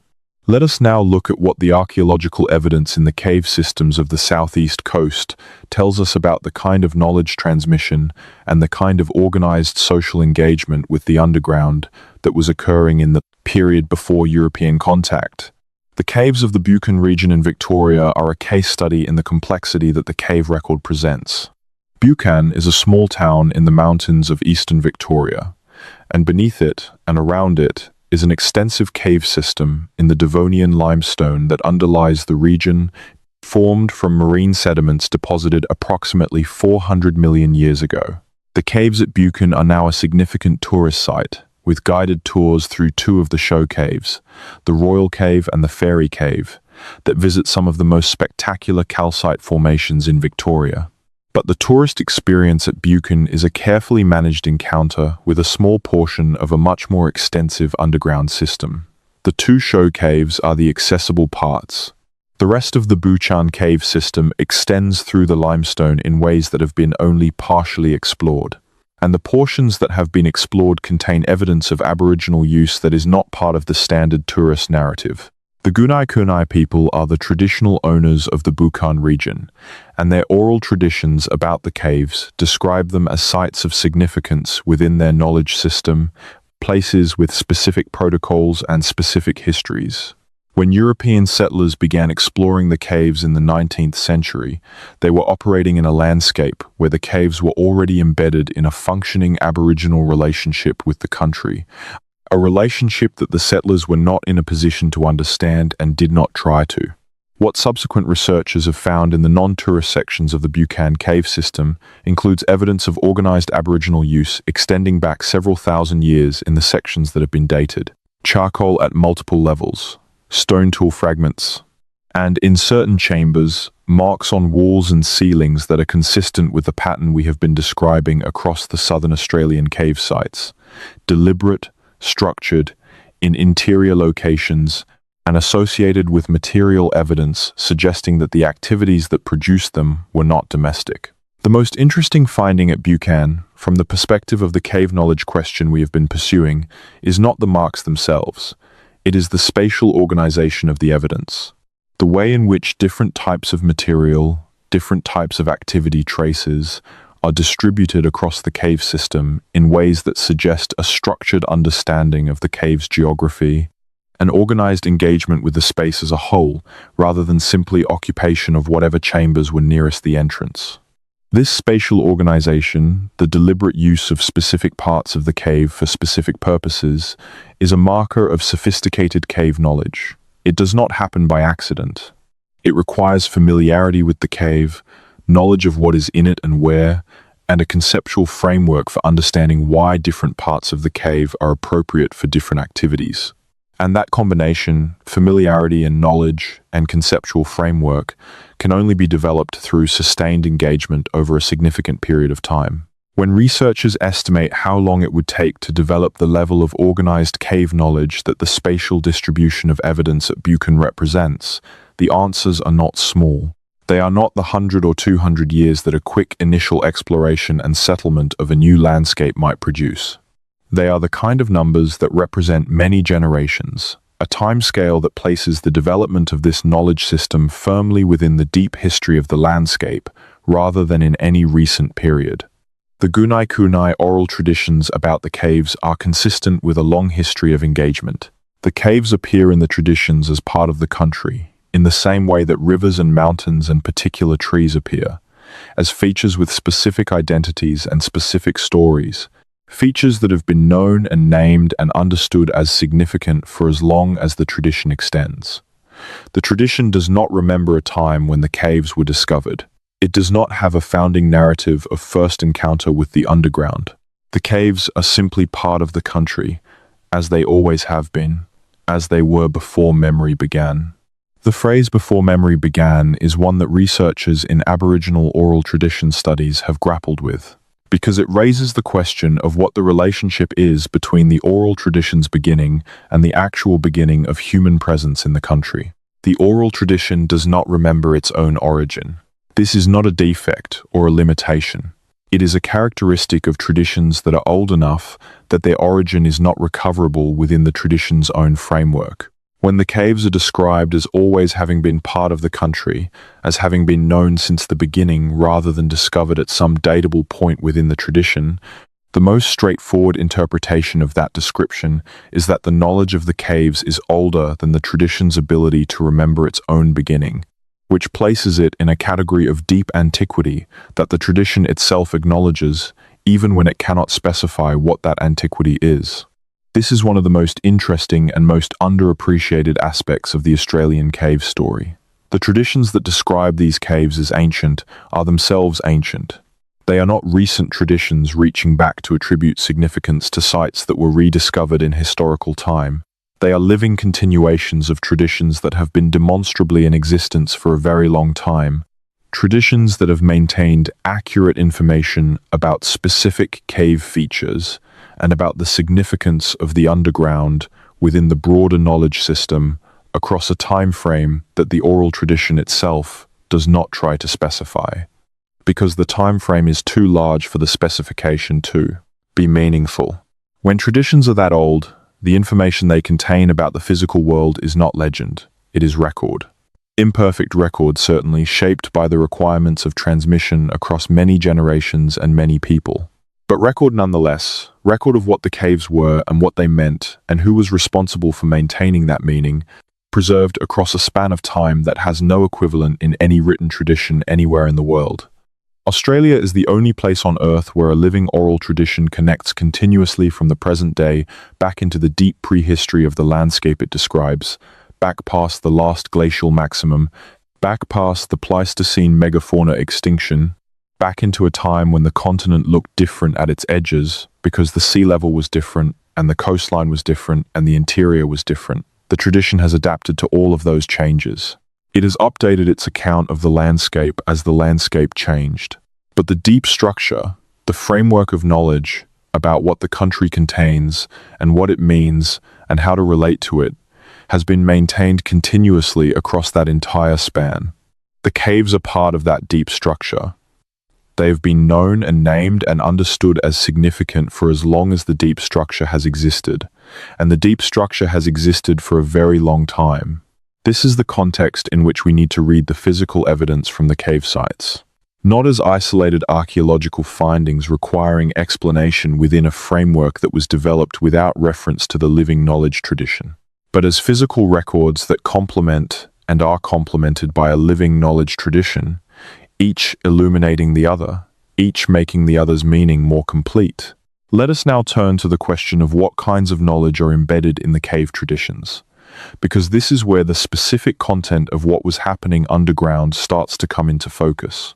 The caves of southern Australia were, within the Aboriginal knowledge systems associated with them, understood as places where specific kinds of knowledge were accessible or transmissible that were not accessible or transmissible in the ordinary world of the surface. This is not a vague spiritual claim.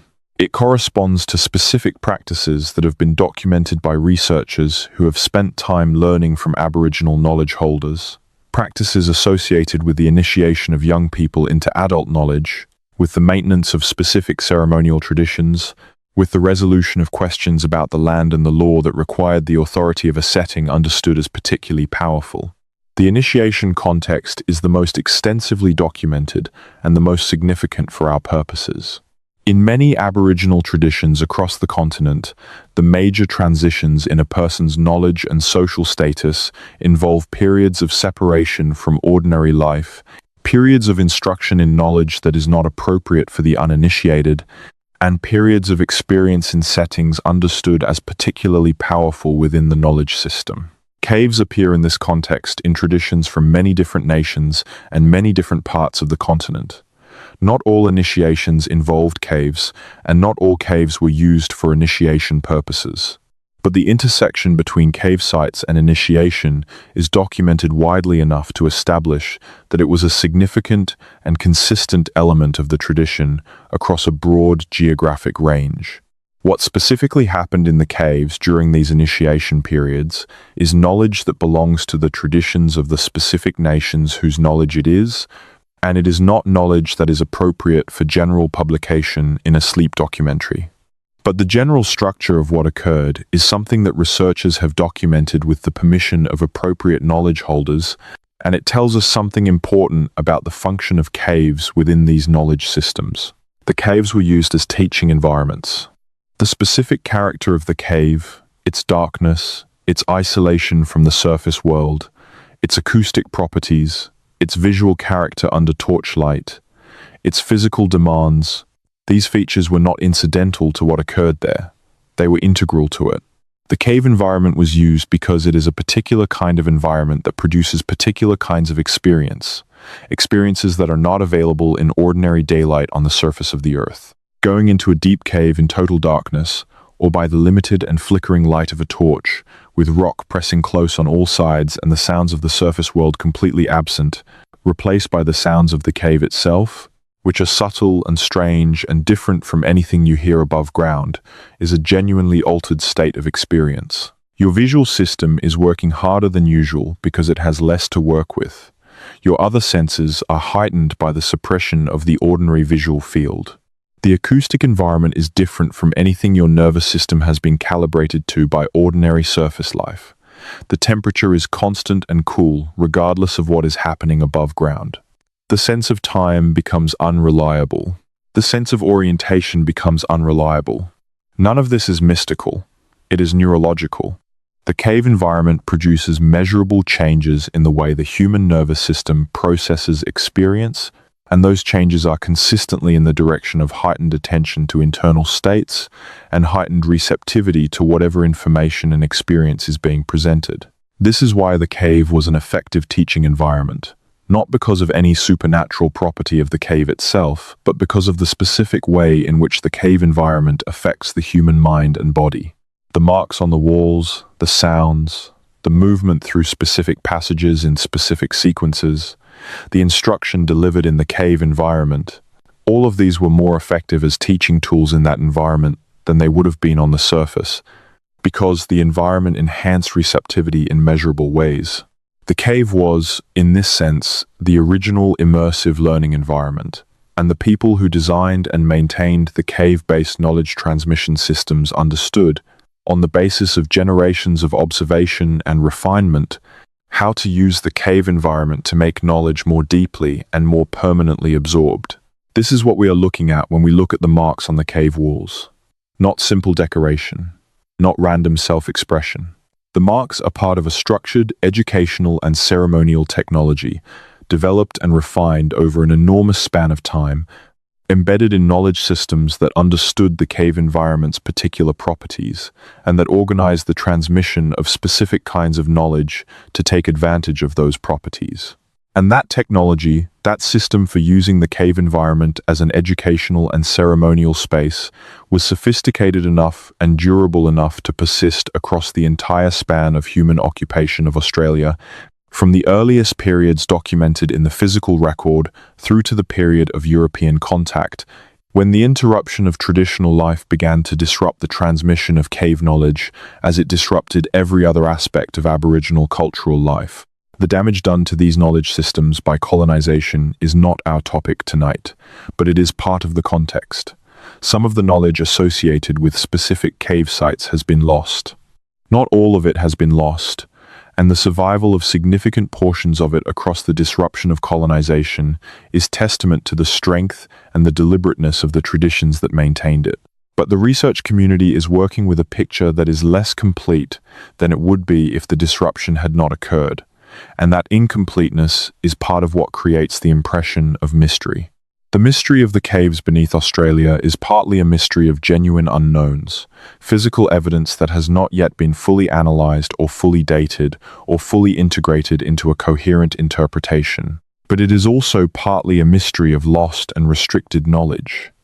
Knowledge that was held by specific people who held custodial responsibility for specific sites, some of whom died before they could fully transmit what they knew, some of whom chose, quite reasonably, not to share everything with researchers whose institutional context made them uncertain custodians of the knowledge they were being offered. When we say that historians cannot explain these caves, we need to be precise about what we mean. Historians in the Western academic tradition cannot fully explain these caves using the methods and the evidence available to that tradition alone. The caves themselves, the physical record in them, the oral traditions that describe them, and the knowledge held by Aboriginal custodians about them together contain something much more explanatory than any single one of those sources alone. The explanatory gap exists in part because the full body of evidence has not yet been brought together and read as a unified whole. That is the project. Not the specific project of this video, but the project that responsible Australian archaeology has been moving toward over the past several decades. The project of integrating the physical record and the living knowledge in a way that is respectful of the living knowledge's protocols and ownership structures, while also developing a more complete public understanding of what the caves of Australia contain and what they mean. We are not at the end of that project. We are arguably in the early stages of it.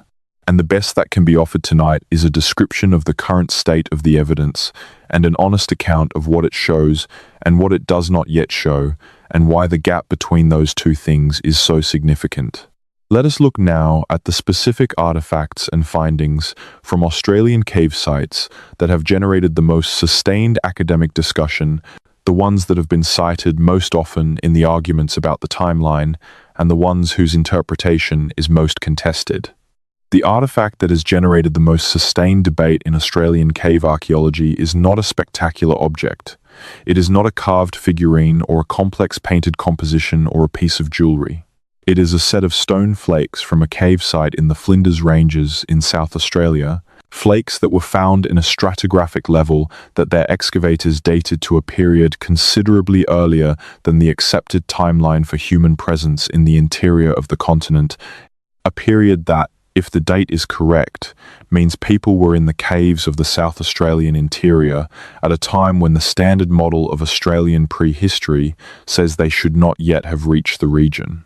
The site is Warati Rock Shelter, and it made news in 2016 when a paper in the journal Nature described the findings from its excavation. The paper, written by a team led by Giles Ham and including several of the most respected names in Australian archaeology, reported dates for the lowest levels of occupation that pushed the human presence in the South Australian interior back to approximately 49,000 years ago, some tens of thousands of years earlier than the previous consensus for human occupation of the arid interior regions. The Warati findings were significant for several reasons, beyond simply the antiquity of the dates. The stone tool assemblage in the lowest levels included evidence of tool types whose presence at that time period was unexpected. The faunal remains in the same levels included the bones of species that were part of the megafauna, confirming human presence alongside these animals at a much earlier period and in a much more interior location than had previously been documented. And the presence of pigment in the lowest levels suggested that the use of red and yellow ochre, which is associated in multiple archaeological contexts with deliberate marking and decoration, was occurring from the very beginning of the occupation sequence, rather than emerging later. The Nature paper generated significant discussion in the Australian archaeology community. Some researchers expressed skepticism about the dating, raising questions about whether the stratigraphic contexts were as secure as the paper claimed. Others argued that the findings were consistent with the direction in which the evidence across multiple sites had been pointing, and that Warati represented confirmation of a timeline revision that was already overdue. The debate has continued in the literature and has not yet reached a definitive consensus, which is the normal state of affairs in the early years after a significant finding that requires the community to assess its implications for the established framework. Warati is a rock shelter rather than a cave in the strict sense, but its underground component, The overhang and shelter space that protected the deposits and allowed the remarkable preservation of material across such a long time period connects it to the broader category of underground and semi-underground sites that are our focus tonight. And the findings at Warati fit the same pattern we have been tracing across the cave sites. Human presence earlier than expected, in a more interior location than expected, with evidence of activities that include deliberate mark-making and material accumulation that suggest organized engagement with the site rather than simply occasional shelter use. But the Warati findings, significant as they are not the most anomalous thing in the Australian cave record. The most anomalous thing, the finding that has generated the most sustained and the least publicly acknowledged discussion, is the evidence from several sites of material in contexts that are not simply older than expected, but that have characteristics suggesting a level of behavioral complexity that the standard model of Australian prehistory does not predict. For the relevant time period, I want to be careful here. I am not describing evidence of advanced technology in the sense of metalworking or writing or agriculture. I am describing evidence of specific patterns of material use, specific choices of location and tool type and material combination that suggest a more complex and more organized engagement with the cave environment than the standard narrative of the period accounts for. The distinction matters. The argument is not that ancient Australians had capabilities that defy current understanding of human evolution. The argument is that the standard model underestimates the sophistication of what was occurring in the Australian cave sites at early periods, and that the underestimation is partly a product of the analytical frameworks being applied, and partly a product of the systematic undervaluing of the living knowledge that would contextualize the physical findings. One specific pattern that researchers have noted across multiple cave sites is what some have described as deliberate stone placement. In several locations in the Nullarbor and in the Flinders Ranges and in cave sites in Western Australia, researchers have found stones in positions that are inconsistent with natural deposition, inconsistent with the kind of accumulation that you would expect from geological processes or from the random movement of material by animals. The stones are positioned in ways that suggest intent, in specific relationships to each other, in specific locations within the cave, in contexts where the positioning appears to have a spatial logic that corresponds to nothing in the natural environment. The most straightforward interpretation of deliberately placed stones in a cave context is that they were markers of some kind, or that they were functional components of activities that occurred at the locations where they are found. Neither interpretation is particularly exotic. People place stones deliberately for all kinds of purposes, and the range of purposes that stones might be deliberately placed for in a cave context is broad. What the deliberate placement tells us is that the people who placed them were in the cave for a specific purpose that involved specific choices about where to be within the cave and what to have with them. Choices that reflect knowledge of the cave and a plan for what was going to happen in it. The pattern of deliberate placement across multiple sites, in caves separated by significant distances and by geological differences in their character, is more significant than the pattern at any single site. It suggests that the specific practice of deliberate stone placement in caves was not a local innovation at any one site, but a feature of the knowledge system that was applied consistently across a broader landscape, which in turn suggests that the knowledge system was not locally developed, but was either brought to these sites from elsewhere, implying a network of knowledge transmission across the landscape, or developed in parallel at sites that were in sufficient contact with each other for the practice to emerge consistently. The network interpretation, the idea that the cave sites of southern Australia were connected by a knowledge system that coordinated their use and maintained consistency in the practices associated with them, is entirely consistent with what the songline research tells us about the geographic organization of Aboriginal knowledge systems. The songlines are not local. They run across hundreds and in some cases thousands of kilometers, connecting sites that in the surface landscape appear to be separated by enormous distances. They create a network of knowledge and responsibility that spans geographic and linguistic boundaries, that connects communities who speak different languages and live in different ecological zones into a shared framework of relationship with the country. If the cave sites are nodes in this network, as the oral traditions suggest they are, then the consistency of the practices documented across those sites is not surprising. It is expected. The network maintains the consistency. The knowledge associated with specific practices is transmitted along the network routes, maintained by the custodians of the relevant sections of the route, and applied consistently at each site where it is relevant. The caves are not isolated features in this framework. They are integral components of a distributed knowledge system that spans a continent. And the span of that knowledge system, the geographic range over which it maintains consistency, is itself a marker of its antiquity. Knowledge systems do not span continental distances without a long history of development and maintenance. The geographic range of the songline network and the consistency of the cave-related practices documented across that range both point to a system that has been operating at something like its current scale for a very long time.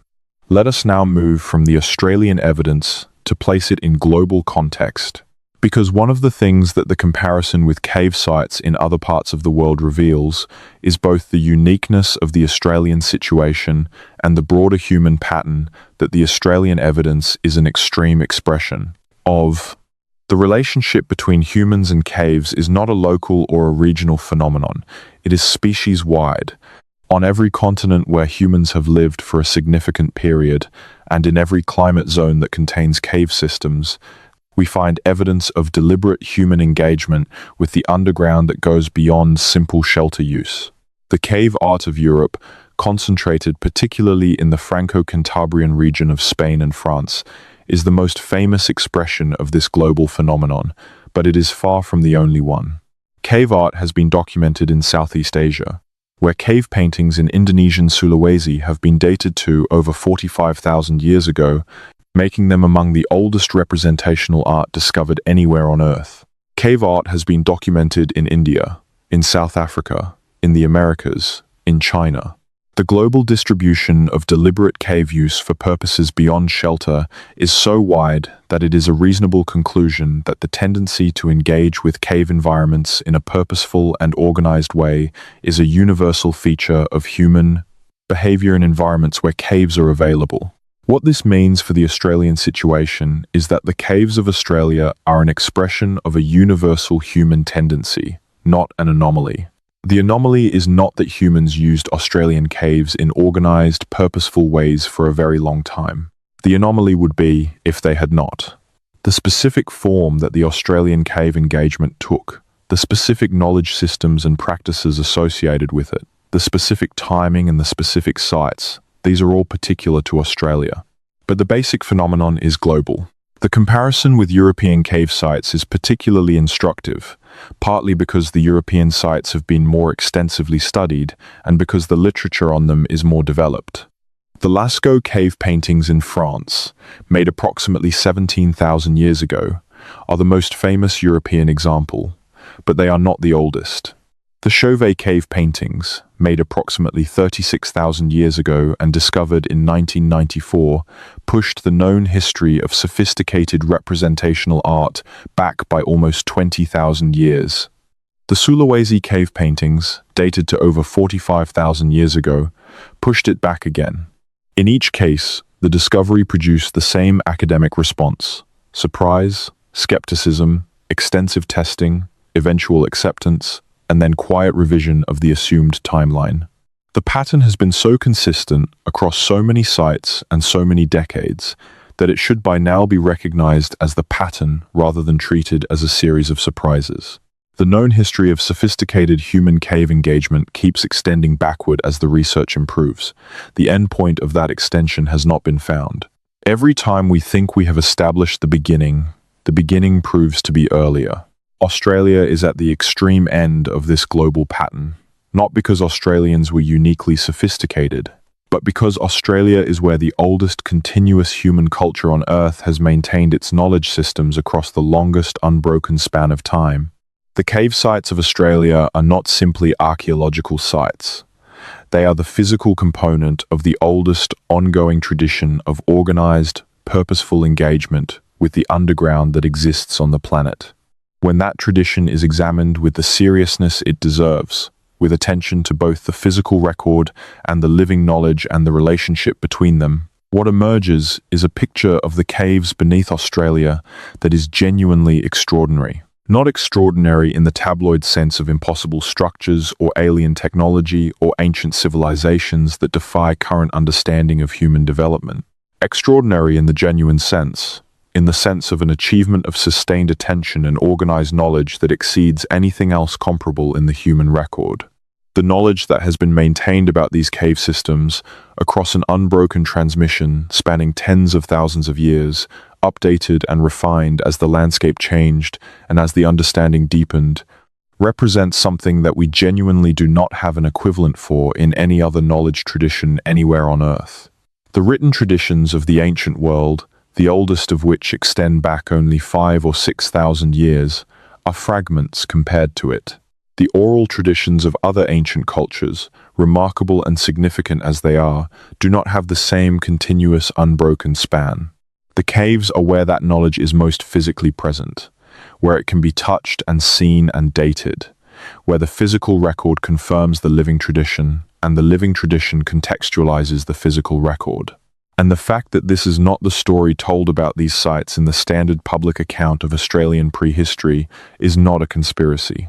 It is a consequence of the specific history of Australian archaeology, of the institutional and epistemological frameworks that shaped it, and of the slow and ongoing process of their revision. That revision is happening. It is happening in the research papers that keep pushing the timeline back. It is happening in the collaborative projects between archaeologists and Aboriginal knowledge holders that are developing new approaches to integrating the physical and living records. It is happening in the recognition, slowly spreading through the field, that the standard framework was built on assumptions that are not adequate to the evidence and that need to be replaced with something more complete. The caves are waiting. They have always been waiting. They have been there, in the darkness, beneath the oldest continent, longer than any of the frameworks we have built to understand them. The marks on their walls were made by hands that knew something that the subsequent history of this country has struggled to see clearly. And the knowledge of what those marks mean, in the full context of the tradition that produced them, is held by the people who have always been here, who have maintained their relationship with the underground world of their country across an unbroken chain of generations that stretches back further than any written record, further than any other oral tradition, further than anything we have yet fully reckoned with. The mystery of the caves beneath Australia is not that they exist. It is not that people used them. It is the scale and the continuity and the sophistication of what occurred in them over such an enormous span of time, and the fact that we are only now beginning to read that record with the seriousness and the completeness it deserves. Let us talk now about where this research goes from here, because the picture is not static. The Australian cave archaeology story is being actively rewritten, not in the dramatic sense of a single overturning discovery, but in the steady, cumulative sense of many small findings, each adding another piece to a picture that is becoming more complete and more complex and more extraordinary with each addition. The new techniques that are available to researchers today are significantly more powerful than what was available even 20 years ago. The development of optically stimulated luminescence dating, which can date the last time a grain of quartz was exposed to light rather than requiring organic material for radiocarbon analysis, has made it possible to date sediment layers in cave sites that contain no organic material suitable for conventional dating. The refinement of uranium-thorium dating methods for speleothem formations has made it possible to establish much more precise minimum ages for marks covered by calcite formations. Ancient DNA analysis is revealing information about the genetic history of populations that the skeletal record alone could not provide. And the development of close collaboration protocols between researchers and Aboriginal communities, protocols that allow research to proceed in ways that are respectful of custodial rights and knowledge ownership, while also enabling the integration of oral knowledge into the interpretation of the physical record, is producing a qualitatively different kind of understanding than either the physical record or the oral knowledge could produce independently. The cave sites that will generate the most significant findings in the next decades are not necessarily the sites that are already famous. They are the sites that have not yet been systematically investigated, the portions of cave systems that have not yet been entered, the connections between sites that have not yet been traced, the sections of the rock record that have not yet been dated with the techniques now available. The Nullarbor has not been fully explored. The cave systems of the Kimberley in Western Australia, which are geologically younger than the southern limestone systems, but which have their own complex record of human engagement extending back tens of thousands of years, have not been systematically studied. The cave and rock shelter sites of Arnhem Land in the Northern Territory, where some of the most ancient rock art in Australia has been found on surface exposures, have underground counterparts that have received much less attention. The cave systems of Queensland and of the ranges of Central Australia have been partially investigated but not fully documented. And in all of these regions, the Aboriginal knowledge holders, who maintain custodial responsibility for the relevant sites, hold knowledge that has not yet been fully engaged with in the research process. The integration of that knowledge with the physical record is the work that will produce the most complete understanding of what the caves of Australia contain and what it means. That work is ongoing. It is being done by researchers who combine technical archaeological training with genuine respect for the knowledge systems they are working alongside, who understand that the oral record is not supplementary to the physical record, but is in some ways the more complete of the two, and who are developing new methodologies for integrating them. The results of that work, as they accumulate over the coming years and decades, will continue to extend the timeline and deepen the picture. The caves will keep revealing what they have always contained. The knowledge that has been maintained about them will keep providing the context that the physical record needs to be fully understood. And the story that emerges from that combination will be one of the most significant contributions to the human history of this planet that archaeology has ever produced. Because what it describes is the longest continuous engagement between a human culture and a specific set of places that exists anywhere in the world. A relationship maintained across tens of thousands of years, across enormous changes in the landscape and the climate and the fauna, through the greatest extinction event of the Pleistocene and the changes that followed, through everything that the geological and climatic history of the continent threw at the people who inhabited it. A relationship between people and the underground world beneath their feet that has never been broken, that is still being maintained, that is still alive in the knowledge and the ceremony and the responsibility of the communities who are its custodians. That is what lies beneath Australia. Not a mystery in the tabloid sense, a story. The longest story that can be told about the relationship between humans and a specific place on this planet. A story that is still being lived.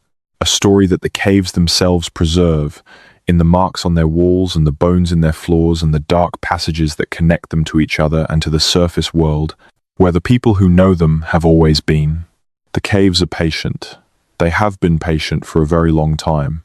They will continue to be patient, in the darkness beneath the oldest continent, while the living knowledge of them continues to be maintained, and while the research that will eventually produce a complete public understanding of them continues to develop. And in the meantime, the marks on the walls are there, in the deep sections where the researchers who have been careful enough to reach them have found them, pressed into the soft surface of ancient rock by hands that knew what they were doing and why they were doing it, in darkness that has not been broken by natural light for longer than any number we might put to it can make fully real. The limestone is very still, the darkness is very old. And somewhere in the knowledge that has been passed from elder to student across an unbroken chain spanning the entire recorded history of human consciousness and reaching back before it, there is an answer to the question of what those marks mean. The people who hold that answer are still here. There is something that happens when you spend time with this evidence, when you sit with the dates and the patterns and the distances and the time frames, and you let them settle into proper scale. The thing that happens is a particular kind of quiet.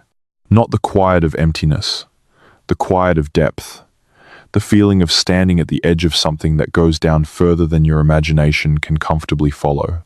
Not because it is dark or threatening, but because it is simply so much larger than the scale at which you normally think. 65,000 years. 100,000 years. The geological time of the limestone formation itself, 250 million years. These numbers require a different kind of thinking than the numbers we use for ordinary history. They require the mind to stretch in a direction it is not naturally oriented toward, to feel the difference between 1,000 years and 10,000 years and 100,000 years, not as a mathematical difference only, but as a difference in the texture of time, in the weight and the depth of what can accumulate across such spans. The tradition that has maintained knowledge of the caves across the span we are discussing is the oldest example of organized knowledge preservation that we know of anywhere on Earth. It is older than writing. It is older than agriculture. It is older than every other organized knowledge system that has a name in the academic literature. It is older than the pyramids, and older than the first cities, and older than the oldest artifact in any museum in any country in the world, by a very substantial margin. And it is still here. The tradition has not ended. The custodians of the cave knowledge are alive. The songs that encode information about specific cave sites are still being sung by people who know what they encode, who maintain the knowledge in the same form, transmitted person to person, generation to generation, as it has been transmitted for as long as the knowledge has existed. The chain is unbroken. This is perhaps the most significant and the least adequately acknowledged fact about the caves beneath Australia.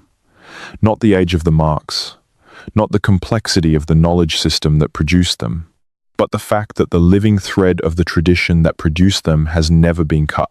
The caves have not lost their meaning.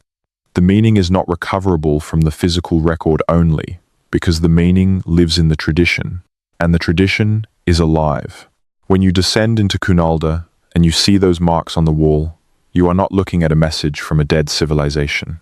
You are looking at a record maintained by a tradition that is still living, still being transmitted, still holding the knowledge that contextualizes what you are looking at. The distance between you and the person who made those marks is measured in thousands of years. But the knowledge of what those marks mean is not thousands of years away. It is here. It is maintained by living people. It requires their permission and their willingness and their considered decision about what to share and with whom. That is the situation. That is the full picture of the caves beneath Australia, as accurately as it can be described tonight, from the outside. You are now very close to the end of this night. The story of the caves is not finished.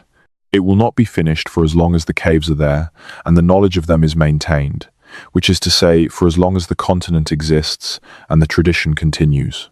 But you have reached the end of what this particular night can contain. The limestone beneath the Nullarbor is quiet. The marks on the walls of Cunalda have been patient for a very long time. The bones of the megafauna in the narrow quartz deposits are settled into layers that took thousands of years to accumulate.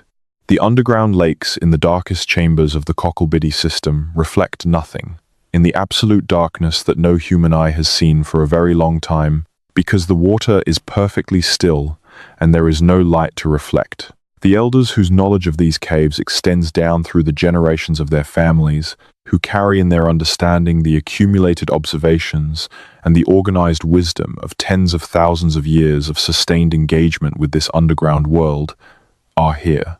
The tradition is not broken. The caves are still there, and the oldest continuous relationship between human beings and a specific place on the surface of this planet, a relationship that has survived everything that the geological and the climatic and the colonial history of this continent has thrown at it, continues. In the darkness, in the deep places, in the soft stone where the marks were made by hands that knew what they were doing. It continues, you can rest now. The continent will keep its secrets safely, in the care of the people who have always kept them. The limestone will keep accumulating, slowly, in the dark passages where no one is right now. The underground water will keep moving through the system, quietly, at the pace of geological time. The marks will continue to be there, covered in thin calcite, slowly becoming part of the wall. And the knowledge of what they mean will continue to be passed from elder to student in the specific places and the specific ways and the specific relationships that have always been the medium for its transmission. Not lost, not hidden, not suppressed. Simply maintained in the way it has always been maintained, by the people to whom it belongs, in the tradition that has always been their way of keeping what matters alive across time. If you have been following this tonight, from wherever you are in the world, from whatever city or countryside or coastline or inland that you are resting in, you have been listening to the beginning of a story that is very long and that is not yet ended. The archaeology will keep extending the timeline. The traditions will keep being maintained. The caves will keep containing what they have always contained. And the understanding of what it all means will keep deepening, as the research and the knowledge come together in ways that neither alone makes possible. That is the gift that is still being offered by the oldest continuous culture on Earth to the rest of a world that is still learning to receive it with the respect it deserves. Rest well. You are lying in the dark, just like the caves are lying in the dark, patient and old and still and full of what has accumulated across all the time that has passed.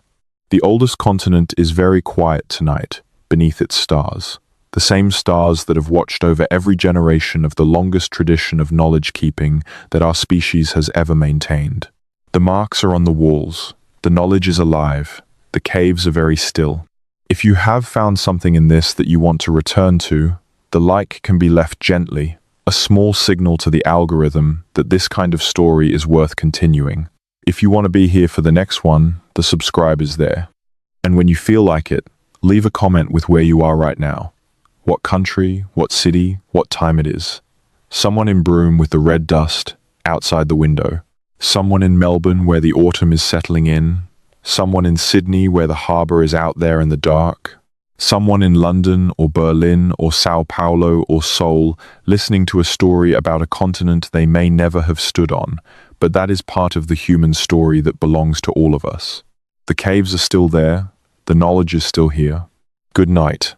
There is a particular section of the Cunalda cave that researchers have returned to again and again over the decades, not because it is the largest or the most visually dramatic area of the cave, but because it presents a question that the physical evidence alone cannot answer, and that the combination of physical and oral knowledge only begins to approach. The section is sometimes called the finger-fluting gallery in informal usage among researchers, though it has no official designation as a separate chamber. It is a portion of the cave wall, roughly 40 meters from the main chamber, accessible through a passage that narrows considerably before opening into a small space with a ceiling just low enough that an adult of average height must stoop to move through it. On the wall of this small space, reaching from knee height to slightly above head height and extending for approximately 3 meters along the wall, there is a concentration of marks, unlike anything found elsewhere in the cave. The marks at Cunalda generally show a pattern of individual lines and simple geometric forms, the kind of marking that a single person working on a single occasion would produce. But in this particular section, the marks show something different. They show layering. They show accumulation across what appears to have been many separate episodes of marking, with later marks superimposed on earlier ones in a way that has built up a complex palimpsest of lines and curves and repeated patterns that, when examined carefully and over a period of extended observation rather than a quick survey, reveals an organization that is not random. The layers in the Cunalda gallery section cannot be individually dated. The technique does not exist that could date each layer separately without destroying the marks in the process of dating them. What can be established is that the layering took time, that it accumulated across multiple separate episodes of marking rather than being produced in a single session, and that the overall period represented by the deposit of calcite that has grown over the uppermost layer of marks is consistent with the broader dating at the site. What the layering means in terms of the use of this specific section of the cave is a question that the researchers who have spent the most time with it have considered carefully. The most conservative interpretation is that this section of the cave happened to be where successive visitors to the cave chose to make their marks, perhaps for reasons related to the quality of the surface, or the accessibility of the location, or some other practical factor that is not now recoverable. The less conservative interpretation, which the specific character of the marks and the specific organization of the layering supports, is that this section of the cave was a designated location for a specific kind of marking activity that successive generations of people who use the cave return to this specific section because the knowledge system associated with the cave designated it as the appropriate place for whatever activity the marks were connected to. The less conservative interpretation has the advantage of being consistent with what the Murning oral tradition says about the cave, which describes specific parts of it as having specific functions and specific significance, a topographic specificity that corresponds to a structured relationship with the cave's geography rather than a random one. The marks are where they are, not by accident. They are where the knowledge system said they should be. And the knowledge system said they should be there for reasons that are encoded in the tradition and that the tradition maintains. This kind of topographic specificity in cave use is documented at other sites as well. At the Chauvet Cave in France, the analysis of the spatial distribution of the art has revealed a pattern of organized use of the cave's geography that is strikingly consistent across the period represented by the marks, which spans several thousand years. Specific species are concentrated in specific chambers. Specific compositional arrangements appear repeatedly in the same locations. The spatial organization of the art is not random and not simply a product of which surfaces were most convenient. It reflects a conceptual understanding of the cave's geography, a map of which parts of the cave were appropriate for which aspects of what was being expressed. The parallel between the Australian and European examples is striking. In both cases, the marks are organized spatially in ways that reflect a structured understanding of the cave's topography. In both cases, the spatial organization persists across long periods of time, suggesting that the knowledge of where to mark and why was transmitted formally rather than simply reinvented each time someone new entered the cave. In both cases, the marks are concentrated in interior sections rather than near the entrance. And in both cases, the physical evidence is most fully understood when read against the context of the knowledge systems associated with the sites, which in the Australian case is still living and in the European case is recoverable only partially through the physical evidence itself and through analogy with similar traditions in other parts of the world. The European cave sites have generated an enormous body of scholarly interpretation over the more than a century since they were first recognized as significant. The Australian cave sites, with the important exception of Cunalda and a small number of other major sites, have not received comparable attention, partly because of the history of Australian archaeology and partly because the living knowledge tradition that contextualizes the Australian sites has not been fully integrated into the research process. The result is that the Australian cave record is less well known to the general public and less extensively interpreted in the scholarly literature than the evidence warrants. This is beginning to change. The pace of publication on Australian cave sites has increased significantly in the past decade, and the quality of the collaborative research between archaeologists and Aboriginal communities has improved substantially.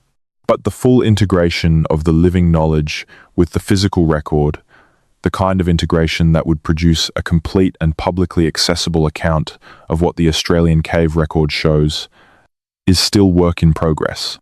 Let us look at what the physical evidence shows in the specific case of the cave sites of the Western Australian coast, because this region adds another dimension to the story that has not yet been sufficiently integrated into the broader account.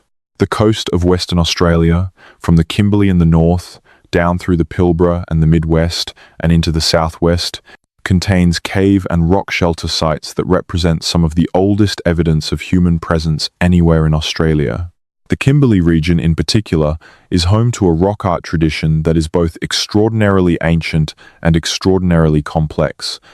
And while the bulk of the Kimberley art is on open rock surfaces rather than in enclosed cave sites, the connection between the surface art tradition and the underground is close and well documented in the traditions of the Kimberley Aboriginal nations. The Gwion figures, also known by the name Bradshaws, after the pastoralist who first drew European attention to them, represent one of the most debated bodies of rock art in Australia. These figures, which appear in the thousands across the sandstone escarpments of the Kimberley, show a stylistic complexity and a technical sophistication that has led to extended debate about their age and their cultural affiliation. The Guion figures show human figures in dynamic poses, wearing elaborate decorative items, carrying implements, engaged in activities that the style and the detail suggest were significant to the people who depicted them. The figures are different in style from the art traditions that current Kimberley Aboriginal communities recognize as continuous with their own traditions, a difference that has fueled speculation about who made them and when. The dating of the Guion figures has been difficult because dating rock art on open sandstone surfaces is technically challenging. The most reliable method available involves dating wasp nests that were built over the art, which gives a minimum age for the underlying figures. The results from wasp nest dating on Guion figures have produced dates in the range of 17,000 years or older, making them among the oldest dated figurative art in Australia and placing them in a period considerably earlier than most of the other major rock art traditions of the continent. The significance of the Guion figures for our cave discussion is not primarily the figures themselves, which are a surface art phenomenon. It is what their presence tells us about the complexity of the human knowledge systems operating in the Kimberley region at a very early period. The Guion tradition represents a specific, organized, stylistically consistent approach to depicting the human form that was applied across a wide geographic range and across a considerable time period. That kind of stylistic consistency over space and time is not the product of individual artistic impulse. It is the product of a shared knowledge system that transmitted specific conventions for representation from practitioner to practitioner across generations. And if a knowledge system with that level of organizational complexity and geographic reach was operating in the Kimberley region 17,000 or more years ago, the probability that the same level of organizational complexity was associated with the cave sites of the region is high. The cave sites do not exist in isolation from the broader knowledge systems of their regions. They are embedded in those systems, connected to them by the same networks of transmission and responsibility that connect every other significant feature of the country. The cave sites of the southwest of Western Australia present a different kind of evidence. The karst landscape of the Cape Range and the Leeuwin Naturaliste Ridge in the southwest contains extensive cave systems that have been known and used by Aboriginal people for a very long time. The Ngilgi Cave, which is a show cave near the town of Yallingup, has been occupied by Wardandi Noongar people for at least 12,000 years, based on the archaeological evidence from its accessible sections. The nearby Kalgardup Cave and Lake Cave systems contain similar evidence of sustained Aboriginal engagement. What distinguishes the Western Australian cave sites from the South Australian examples we have been discussing is not the nature of the evidence, which follows the same general pattern of organized deep cave use associated with formal knowledge systems. What distinguishes them is the specific geological context in which they exist.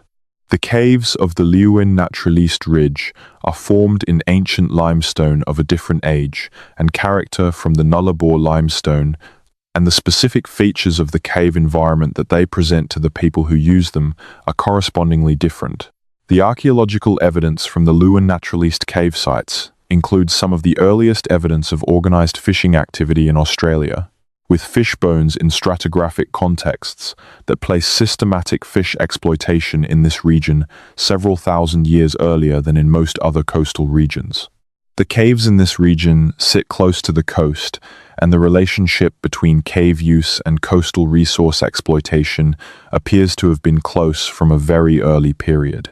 The cave sites were not isolated from the rest of the coastal economy.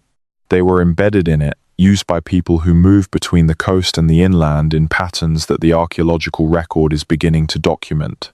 The Wardandi Noongar people's knowledge of these caves includes detailed information about the underground water systems that connects the caves to the coastal aquifer, information that has been confirmed by hydrogeological surveys conducted for water management purposes in the 20th century. The underground water systems of the Leeuwin Naturaliste region are complex, with multiple interconnected aquifers that in some places connect directly to the caves, and in others maintain a hydrological relationship with the cave systems that affects the water quality and the water availability of the coastal Region. The Wardandi Noongar knowledge of these connections, which includes information about which caves draw from which aquifer and how the water quality varies across the system, represents exactly the kind of detailed, accurate, empirically derived ecological knowledge that we have been describing throughout this discussion.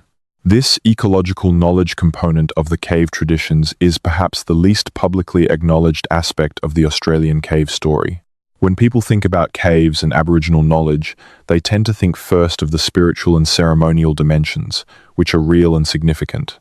But the ecological knowledge dimension is equally significant, and in some ways, more immediately comprehensible. The people who have maintained detailed knowledge of underground water systems across very long periods of time were doing so because that knowledge was practically essential for survival in a landscape where surface water was unreliable.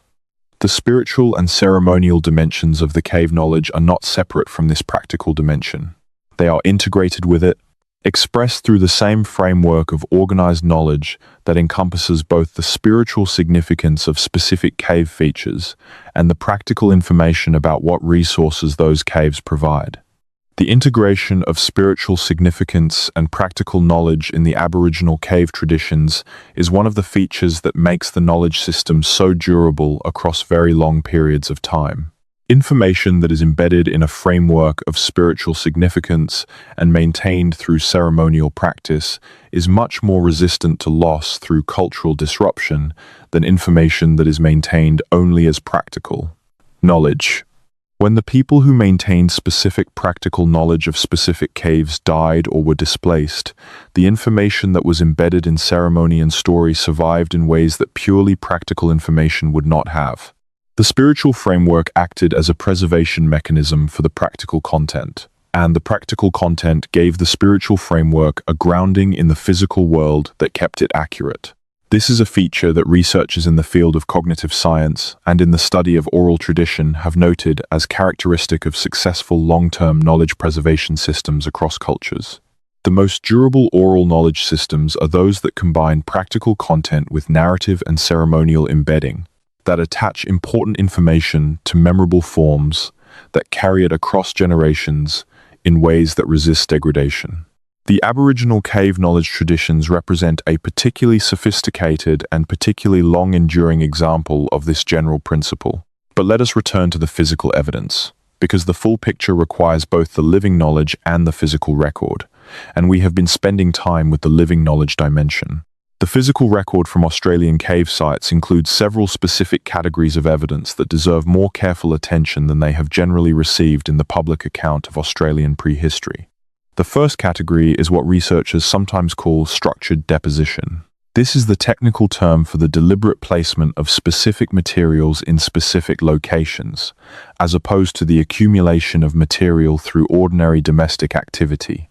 Structured deposition is documented at cave sites in many parts of the world and is generally understood as evidence of ritual or ceremonial activity, because the deliberate selection and placement of specific objects in specific locations implies a conceptual framework for what objects have significance and what locations are appropriate for their deposition. It implies, in other words, a knowledge system. In Australian cave sites, the evidence for structured deposition is not as extensively documented as the evidence for structured deposition in some European cave sites, partly because the Australian sites have not been as intensively excavated, and partly because the analytical frameworks applied to the Australian sites have sometimes not been oriented toward identifying this pattern. But where researchers have looked carefully for it, they have found evidence consistent with it. Concentrations of specific material types in specific locations within cave sites that cannot be explained by ordinary domestic accumulation patterns. The placement of objects in positions that suggest they were left rather than lost, positioned rather than dropped. The second category is pigment and colorant use. Red ochre is the most common form of pigment found in Australian cave sites, and its presence is documented across the archaeological record from very early periods. But the specific forms of ochre use documented in cave contexts are not all the same, and the variation is informative. In surface sites, ochre use tends to be associated with body decoration, with hide processing, and with the preparation of hafting adhesives for composite tools.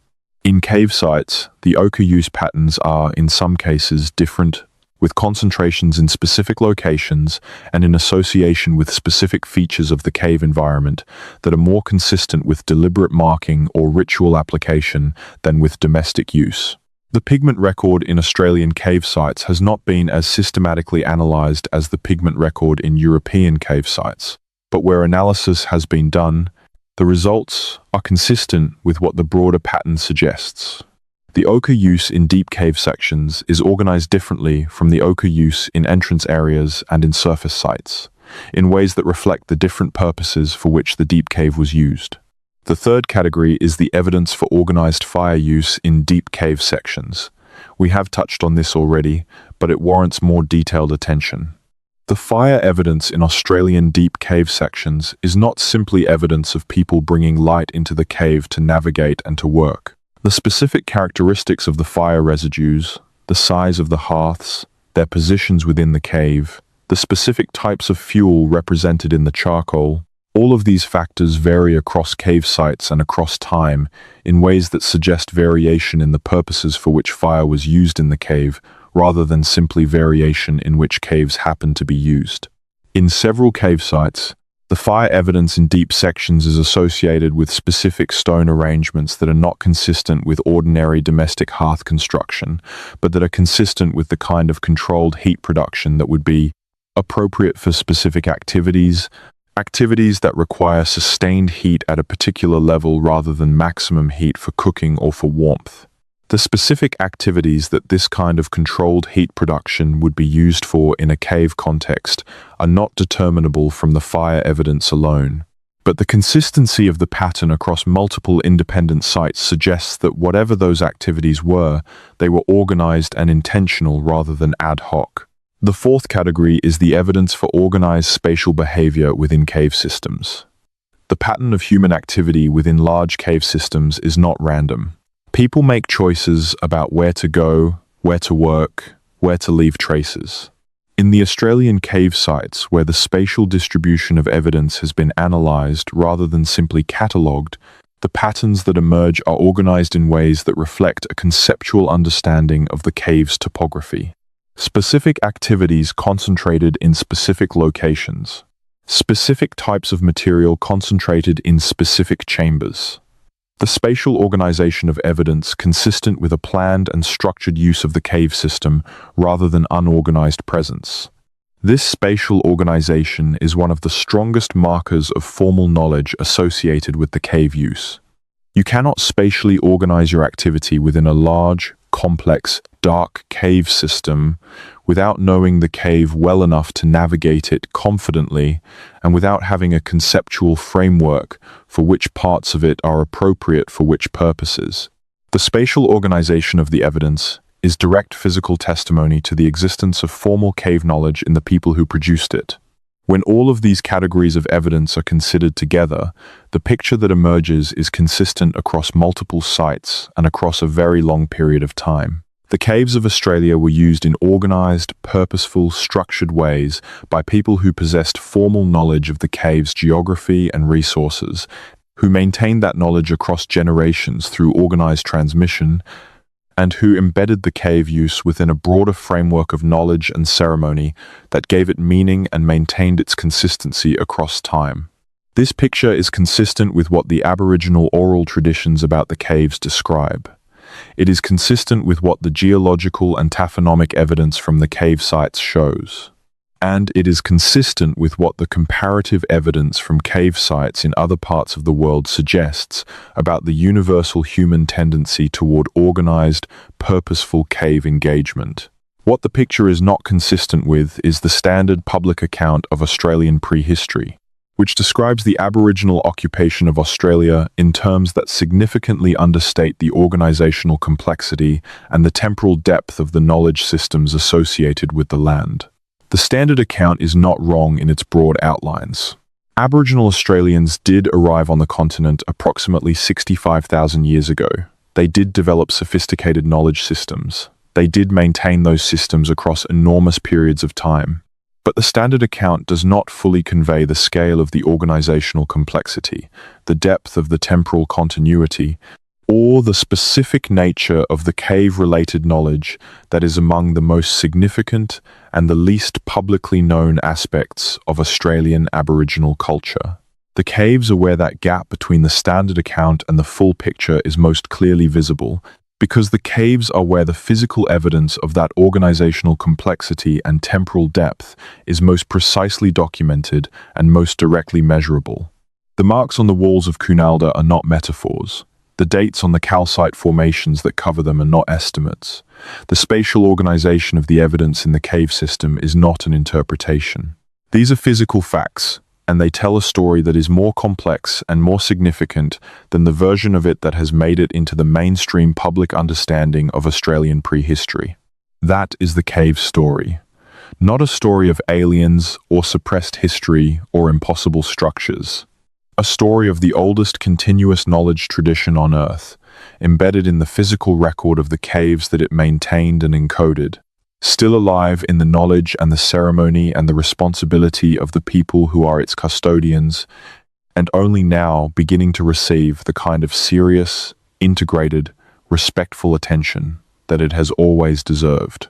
The caves are patient, the knowledge is alive, the research is ongoing, and the story, when it is finally told in its full complexity, will be one of the most significant contributions that the archaeology of any continent has ever made to the human understanding of what we are and where we have been. Let us now turn to something specific that has not received the attention it deserves in discussions of the Australian cave record: the relationship between the cave sites and the astronomical knowledge encoded in the traditions associated with them. Because the caves of Australia are not simply terrestrial features, they are connected, within the knowledge systems of the nations whose country they fall within, to the sky, to the stars, to the movements of celestial objects across the night sky of the oldest continent. The connection between underground and celestial knowledge systems is a feature that appears in many of the world's major ancient traditions. In Mesoamerica, the Great Pyramid complexes that also contain underground chambers are aligned to astronomical events that the builders tracked with precision. In Egypt, the shafts in the major pyramids that point towards specific stars were clearly engineered by people who had extensive astronomical knowledge. In ancient China, the underground tombs of early dynastic rulers were oriented according to a cosmological framework that integrated celestial observation with beliefs about the nature of the afterlife. The connection between the underground and the celestial is cross-cultural and appears to represent something fundamental about the human relationship with the cosmos, an understanding that the underground and the sky are connected aspects of a single reality, that going down and looking up are both ways of accessing the same kind of knowledge about the nature of the world. In the Aboriginal traditions of Australia, this connection takes a specific form that is worth understanding carefully. The night sky of Australia, particularly in the clear dark of the interior away from any light pollution, is one of the most spectacular visual environments on Earth. The Milky Way is visible as a bright, structured band across the sky that shows internal complexity, clouds of stars and dark rifts between them, in a way that from European and North American urban environments is simply not perceptible. And Aboriginal Australians developed, across tens of thousands of years of careful observation from that clear, dark interior, an astronomical knowledge system that has no equivalent elsewhere in terms of its integration with the management of the terrestrial landscape. The dark constellation system, which uses the dark patches between the stars rather than the stars themselves to define celestial features, is one of the most distinctive aspects of Aboriginal astronomy. The coal sack, which Western astronomy recognizes as a dark nebula near the Southern Cross, is within the Aboriginal system part of the head of an emu constellation that extends across a large portion of the Milky Way, with the body and the legs defined by subsequent dark patches. This emu constellation is not merely a decorative designation. The position of the emu in the sky at different times of year corresponds precisely to the timing of specific activities, including the timing of when emu eggs are available and when the birds are nesting and when they are most and least mobile. The astronomical calendar encoded in the Emu constellation is a practical management tool, a way of timing specific activities in the terrestrial economy by reference to the position of a celestial object. This integration of astronomical observation with terrestrial resource management is documented across many Aboriginal nations and in connection with many different celestial objects and terrestrial resources. The precision of the correspondences, the fact that the astronomical timing systems are accurate to the scale of weeks rather than simply months or seasons, tells you something about the quality and the duration of the observation programs that produce them. You do not develop that level of precision through casual observation over a short period. You develop it through systematic observation over many generations, refined by comparison with the outcomes of activities timed by the celestial indicators, adjusted when the timing does not produce the expected result, passed down with the refinements incorporated to the next generation who continues the observation and the adjustment. The connection to the caves is through the orientation of specific cave features. In several cave sites across Australia, specific openings or passages or chambers are oriented in ways that align with astronomical events, that admit light in particular ways at particular times of year, that create visual effects on specific days that do not occur at other times. These alignments are not always definitively demonstrable as intentional, because the cave features that might have been engineered to produce them could also have been natural features that were subsequently recognized as significant and incorporated into the knowledge system without being deliberately constructed. But in at least several documented cases, the alignment between specific cave features and specific astronomical events is precise enough, and the cave feature is structured enough to make natural coincidence an unlikely explanation. And in those cases, the orientation evidence adds another dimension to the picture of the cave knowledge systems, that they incorporated not only the geography of the underground world, but also the geometry of the relationship between the underground and the sky, that the cave was understood as a point of connection between what is below the surface and what is above it, between the deep past embedded in the rock and the ongoing present visible in the stars. The specific cave sites where this astronomical connection is most clearly documented are not all publicly identified, partly because of the sensitivity of the information, and partly because the research documenting these connections is relatively recent and has not yet been fully published. But the existence of the pattern is known within the Australian archaeological community, and it is consistent with what the traditions themselves describe about the relationship between the cave knowledge and the celestial knowledge. Within the Aboriginal knowledge frameworks, the underground and the sky are not opposites, they are mirrors. The country includes what is above and what is below, and the knowledge of the country encompasses both. The caves are the places where the two most clearly intersect, where the depth of the geological past and the height of the astronomical present come into closest contact. And the knowledge of that intersection, encoded in the traditions that describe specific caves in their full cosmological context, is among the most extraordinary intellectual achievements that the human species has produced. We do not have a fully public account of what that knowledge contains, because the knowledge is not ours to give a public account of. It belongs to specific people and specific communities and specific traditions, and those people and communities and traditions have the right to decide what of it is appropriate to share and in what form and with whom. What we can say, speaking from outside the tradition, is that the evidence for its existence and its extraordinary sophistication is there in the physical record of the caves and in the documented patterns of the knowledge systems that researchers have been permitted to learn about. And the picture that that evidence draws is one of the most remarkable intellectual and cultural achievements in the history of our species. There is one more aspect of the Australian cave story that we need to address before we begin to move toward the end of tonight's account. It concerns the specific question of what the caves have to tell us about the deep history of the continent's relationship with water, a relationship that has been central to human survival in Australia from the beginning of human presence here, and that the cave record documents with a precision that surface sites do not provide. Australia is the driest inhabited continent on Earth. The interior is genuinely arid across enormous areas, and even the more productive coastal regions experience periodic droughts that have historically been severe enough to drive significant population movement. The relationship between Aboriginal people and water, the knowledge of where it is and how to find it and how to manage it across periods of scarcity, is one of the most practically essential aspects of the knowledge systems we have been discussing, and it is one of the aspects that the cave record preserves most clearly. The caves are, in many parts of Australia, the most reliable source of water available. The underground water systems that the caves give access to are fed by rainfall that percolates through the limestone over long periods, and the underground aquifers that result from this percolation are stable in ways that surface water sources in the same landscape are not. A surface waterhole that is full after good rains can be completely dry within weeks. An underground water source, accessed through a cave or through a specific passage to a specific depth, can remain available through drought periods that would be fatal to people relying on surface water alone. The knowledge of underground water sources in Australia is documented in the traditions associated with cave sites across the continent. The specific knowledge of which caves give access to water, at what depth, at what time of year, and with what quality, is part of the practical information embedded in the broader cave knowledge system.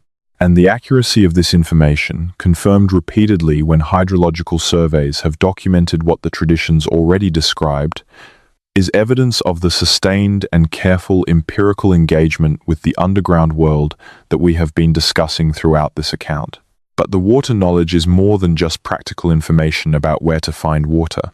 It extends to an understanding of the hydrological systems that connect surface rainfall and vegetation patterns to underground water availability, an understanding that is the product of sustained observation over very long periods of time.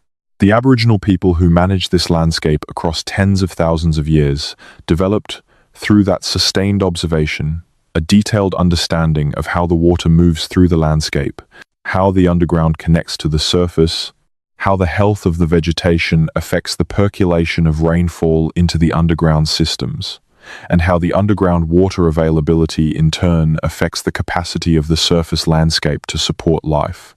This understanding is embedded in the traditions as ecological knowledge, in the stories and the ceremonies that describe the relationships between specific cave sites and specific surface features and specific ecological conditions. And the caves are the nodes at which the underground hydrological systems are most directly accessible, the places where the connection between the surface world and the underground water can be directly observed and measured and maintained. The maintenance of this ecological knowledge across the timescale we have been discussing represents a sustained program of environmental monitoring and management that predates any comparable activity by Western science by an enormous margin. The observations accumulated over tens of thousands of years of direct engagement with the hydrological systems of Australia, embedded in the traditions that describe the caves and their water systems, constitute an environmental record of a length and a continuity that no other source provides. And it is a record that is relevant to the present. The hydrological systems that the caves give access to are the same hydrological systems that support the water management decisions being made about this landscape today. The traditional knowledge about how those systems behave across periods of drought and periods of abundance, about how they respond to changes in vegetation cover and in land management practices, is knowledge that has direct practical value for the management of these systems in a period of increasing climate variability. The caves are not simply archaeological sites. They are living features of a living landscape, connected to the management of that landscape through the knowledge systems that have been maintained about them across the entire span of human presence on the continent. This is perhaps the most important message to take from tonight's account of the caves beneath Australia. They are not mysteries to be solved. They are resources to be understood, resources whose full value depends on the integration of the physical record with the living knowledge that contextualizes and extends it. And the people who hold that living knowledge, the custodians of the cave traditions across the many nations whose country includes these sites, are not relics of a distant past. They are the living inheritors of the longest intellectual and cultural tradition on Earth, and the knowledge they maintain about the caves is not simply of historical interest. It is of practical significance for the management of the landscape and the hydrological systems that support life on this continent in the present and into the future. The history of Australian archaeology is, in part, the history of a failure to recognize this significance and to engage with the living knowledge on terms that respected its owners and its structure. That failure has been slowly corrected over the past several decades, and the correction has produced a better quality of research and a more complete understanding of what the caves contain and what they mean. But the correction is not complete, and the full integration of the physical record and the living knowledge into a publicly accessible account of the Australian cave story is work that is still ongoing. What you have heard tonight is the beginning of that account, offered with the awareness that it is incomplete, that the full story is more complex and more detailed and more significant than any single night's account can convey, and that the people who hold the most complete version of the story are the custodians of the cave traditions themselves, whose knowledge is not ours to give, but whose existence we can at least acknowledge and honor. The caves are there. The knowledge is alive. The story is being told and retold and refined across the generations of the oldest continuous tradition on Earth. And we are here, on the surface, listening to the smallest part of it that has become available to us, grateful for what we have been permitted to hear. There is a question that sits beneath everything we have discussed tonight, and that deserves its own careful treatment before we are done. It is a question about methodology, about how we know what we know and how we should assess evidence that comes from sources as different as a uranium-thorium date on a calcite formation and an elder's account of what a specific cave means within the knowledge system of their nation. It is a question about epistemology, about what counts as knowledge and what counts as legitimate evidence, and about how different knowledge systems can be combined without either being subordinated to or distorted by the other. The history of encounters between Western science and Indigenous knowledge systems has not been a history of productive integration. It has been more often a history of appropriation, where specific pieces of Indigenous knowledge are extracted from their context and incorporated into Western scientific frameworks without acknowledgement or compensation, or a history of dismissal, where Indigenous knowledge is simply categorized as non-scientific and therefore not relevant to the questions that science is asking. Both of these responses are inadequate, and both have produced worse science than would have been produced if the integration had been done properly.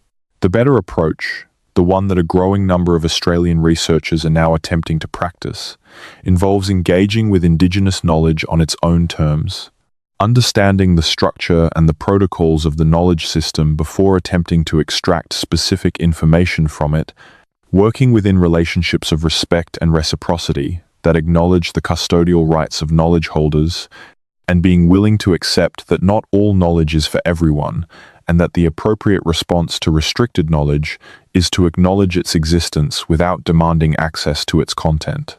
This approach produces better science because it produces more complete evidence. The physical record from cave sites, examined without reference to the living knowledge, produces a partial picture that requires explanation and that generates the kind of mystery we have been exploring tonight, the gap between what the evidence shows and what the standard framework predicts. The same physical record, examined in conjunction with the living knowledge of the people whose tradition produced it, becomes much more interpretable, not completely explained, because there are always limits to what any combination of evidence can show, but substantially more comprehensible, with more of the significant details making sense within a framework that encompasses both sources. The caves of Australia are a particularly compelling case study in this kind of integrative research, both because the physical record is so extensive and so complex, and because the living knowledge tradition is so long-standing and so well-maintained. The potential for integration is high, and the results of the integration that has already been done are encouraging.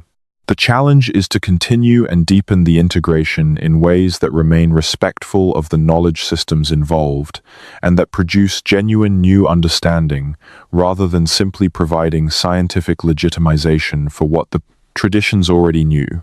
One of the specific areas where the integration of physical and living knowledge has produced genuine new understanding is in the interpretation of what certain cave features were used for.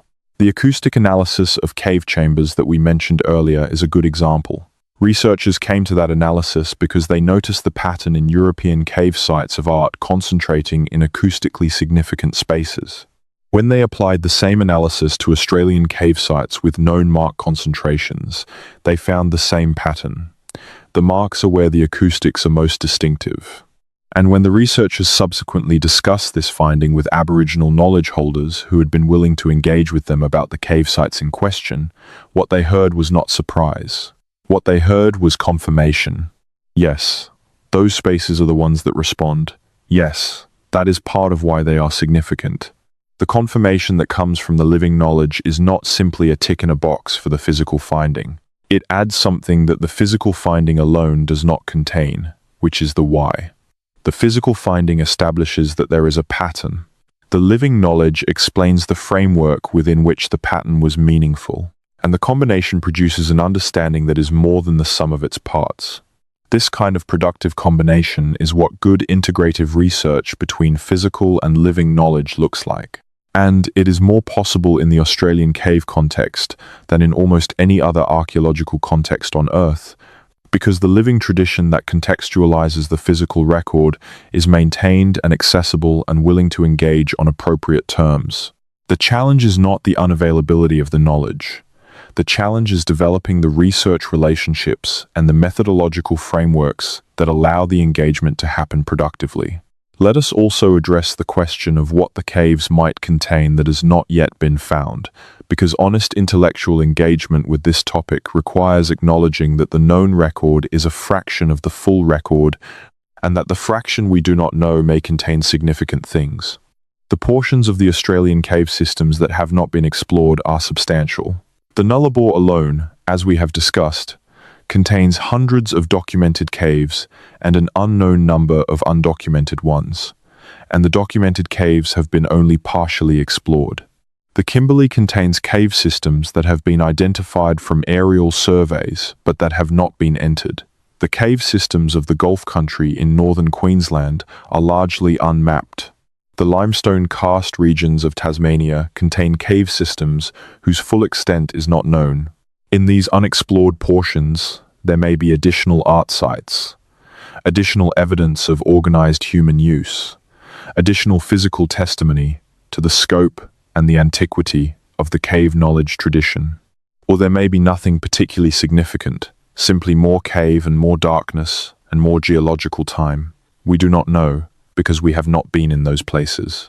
What we can say, based on the pattern of findings across the cave sites that have been explored, is that the probability of finding additional significant evidence in unexplored cave systems in Australia is not low.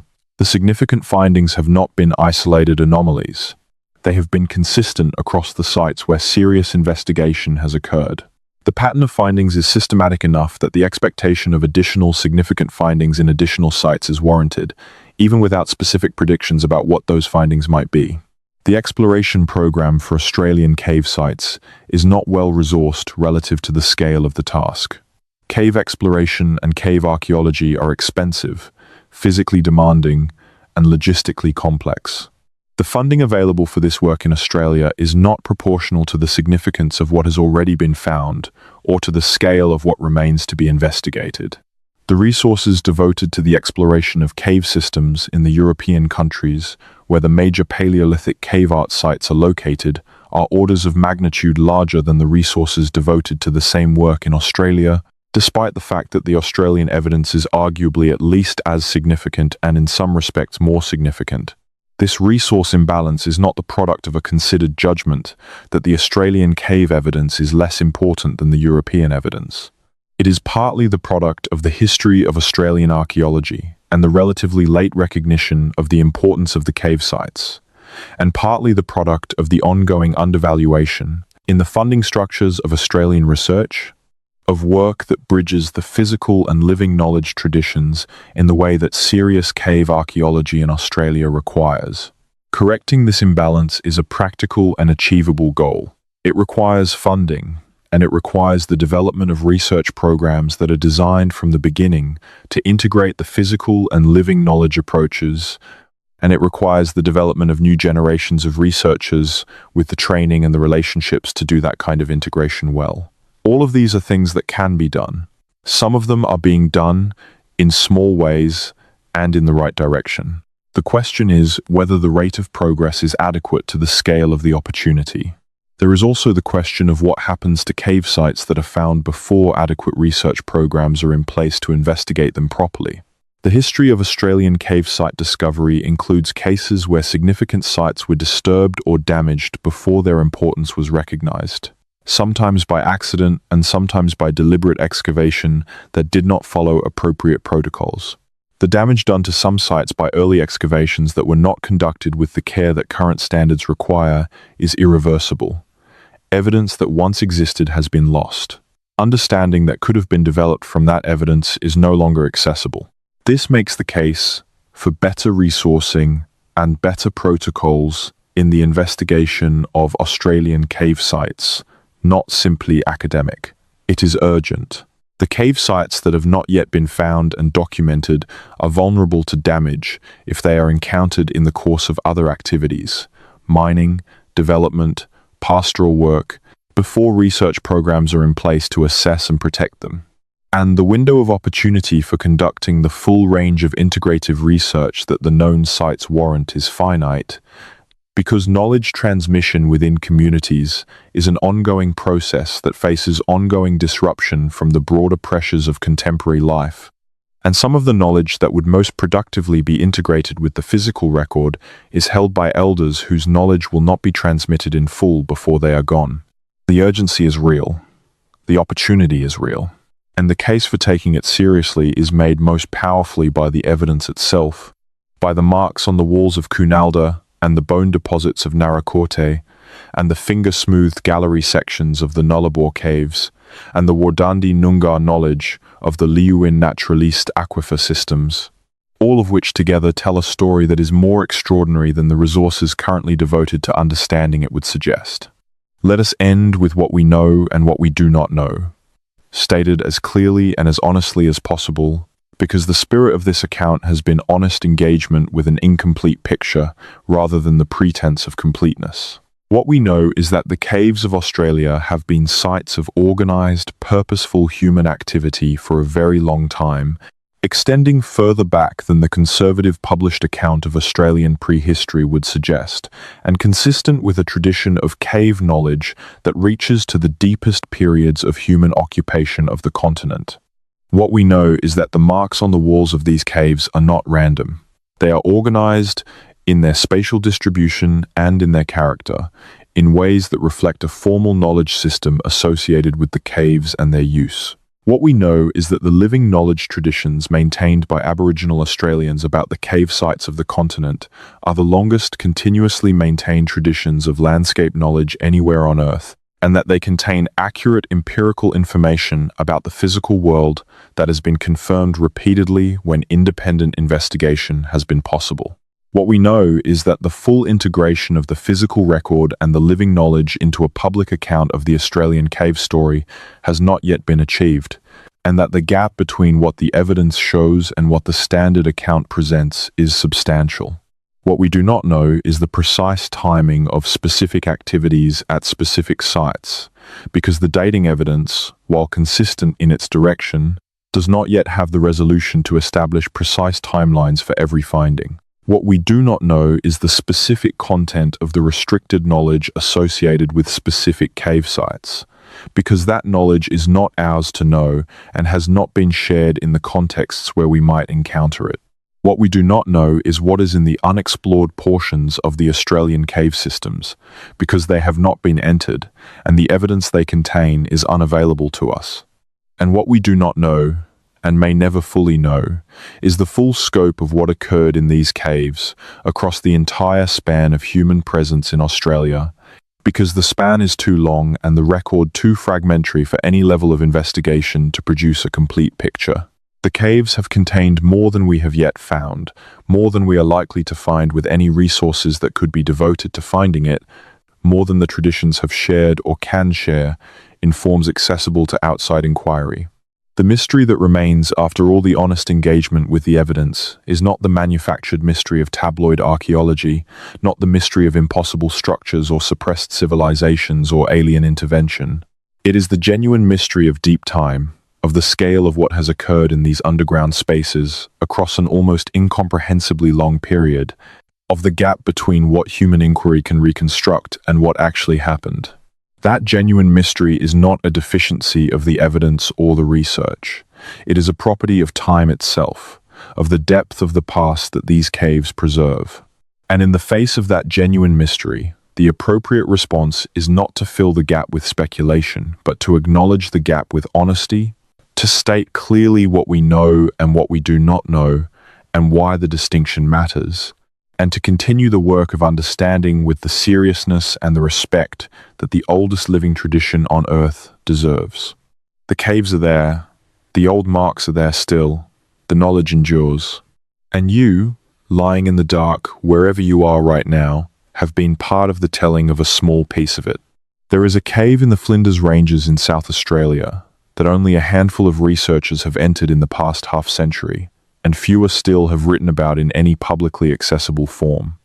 It does not appear in tourist guides. It does not have a sign at its entrance. The entrance itself is not visible from any road, is not marked on any publicly available map, and is located in country whose traditional owners have chosen not to publicize its existence more widely than necessary. It is known within the research community, referred to in a small number of technical papers with enough geographic vagueness to protect its location, and known within the Adnyamarthana people's knowledge system in far more detail than anything the research literature contains. What makes this cave significant, from the perspective of the story we have been telling tonight, is that it contains physical evidence of the same pattern we have traced across the other sites: deliberate marks in interior sections, organized fire evidence, material that has been dated to a period considerably earlier than the standard timeline for organized human activity in the South Australian interior would predict. And it is associated, within the Adnyamarthana knowledge, with a tradition of use that goes back, in the terms the tradition uses to describe its own temporal depth, to the beginning. I mention this cave not to reveal its location or to claim specific knowledge of its contents that I do not have, but because its existence is itself part of the story. The fact that caves of this kind exist, not just in the documented record, but in the broader landscape, that the research literature is a subset of the full picture rather than the full picture itself, is something that honest engagement with the Australian cave record requires acknowledging. There are more sites than have been published about. There is more evidence than has been formally analysed. And there is more knowledge about these sites in living traditions than has been or will be shared in any public forum. The Australian cave story is larger than any account of it can be. And that largeness, that sense of depth, extending beyond the boundaries of what can be fully seen or described, is not a mystification or a rhetorical effect. It is the literal truth of what the caves represent. The longest human engagement with a specific category of landscape feature that has ever occurred, on the oldest inhabited continent, within the oldest continuous knowledge tradition, is genuinely too large for full representation. What we can do is point toward it. What we can do is acknowledge its scale. What we can do is be honest about the smallness of what we know relative to the full extent of what there is to know. That honesty is itself a form of respect. It is the acknowledgement that the caves belong to a story that is not ours to tell completely, that the full telling lives in the tradition of the people whose country the caves fall within, and that the appropriate posture for the rest of us is not the claim of complete understanding, but the honest recognition of how much we cannot yet see. The limestone of the Nullarbor does not care about this epistemological modesty. It has been accumulating slowly, molecule by molecule, through the drip of mineral-laden water across the surfaces of its passages, for longer than any question we can ask about it. The marks on the wall of Cunalda have been there, slowly being added to by the calcite formation growing over them, since before any of the frameworks we use to interpret them existed. The underground lakes in the deepest chambers of the cave systems have been reflecting absolute darkness for longer than our species has been in Australia. And the knowledge that contextualizes all of this, that gives it the meaning it has always had for the people to whom it belongs, has been maintained across that entire span, improbably and tenaciously, in the memories and the ceremonies and the responsibilities of generation after generation of custodians who understood that what they were keeping was worth keeping. That is the answer to the question that this night began with. What historians cannot explain about the caves beneath Australia is not some anomaly or impossible artifact or undiscovered civilization. What historians cannot explain, not fully, not yet, is the scale and the continuity and the significance of what ordinary, extraordinary human beings have been doing in those caves for longer than history itself has existed. The explanation that would fully account for it would require not just better archaeological techniques and more funding for exploration and more honest integration of physical and living knowledge. It would require a fundamental revision of how we think about the relationship between human beings and deep time, about what it means for knowledge to be continuous across tens of thousands of years, about what we owe to traditions that have maintained that continuity in the face of everything that would interrupt it. The caves are the place where that revision begins. In the darkness, in the deep places, in the marks pressed into the ancient soft stone by hands that knew what they were doing and why. Everything above ground is, in a certain sense, more recent, more obviously human, more readily claimed as history. But the caves remember older things, and the people who have always remembered them alongside are still here. That is enough to know, for tonight. More than enough. Let it be with you, gently, as you rest. The oldest knowledge in the world is being maintained right now, somewhere in Australia, by someone who woke up knowing something today that was known in the same tradition 60,000 years ago. That is not a metaphor. That is not an approximation. That is a fact about the world that we inhabit. A fact that very few people who do not live within that tradition have fully reckoned with. The caves hold the physical evidence of it. The darkness holds the space, and the knowledge holds the meaning of it, alive and maintained, as it has always continued. Rest now. The underground will be there when the light comes back. The marks will be there. The knowledge will be there. What has been there for 60,000 years will still be there in the morning. And the oldest story in the world will continue to be told, as it has always been told, in the tradition of the people who have always told it, in the country that has always been theirs. There is one more thing worth saying before this night is entirely over. It concerns the specific experience of the researchers who have spent the most time with these cave sites, the people who have descended into the Nullarbor darkness and who have stood in the chambers at Cunalda and who have read the reports from the Narracoorte excavations and who have, in some cases, been permitted to discuss aspects of the cave traditions with Aboriginal knowledge holders who were willing to engage with them. Their accounts of what it is like to be in these spaces, to stand in the dark of a cave that has been used for ritual and ceremony for tens of thousands of years, are not always reflected in their published papers, which must by necessity be restrained in the register they use and precise in the claims they make. What the researchers describe in less formal contexts is the sense of depth. Not depth in the literal sense of the distance from the cave floor to the cave ceiling, though that is sometimes dramatic enough on its own. Depth in the sense of being in a place that has accumulated an enormous amount of human experience, a place that has been the site of significant events across a span of time that the rational mind can acknowledge as real without being able to feel it fully. The caves of the Nullarbor do not look ancient. They do not look as if they have been used for tens of thousands of years, because the traces of that use are subtle, and the cave itself is timeless, in the way that geological features are timeless, too old to look old in any way that the human visual system calibrated to decades and centuries can register. But the sense of depth, of standing at the bottom of a very long column of time, is something that many of the researchers who have spent serious time in these spaces describe with a consistency that suggests it is real and not simply the product of knowing the dates before you go in. Some of this sense of depth may be physiological. The cave environment, as we have discussed, produces specific changes in the way the nervous system processes experience.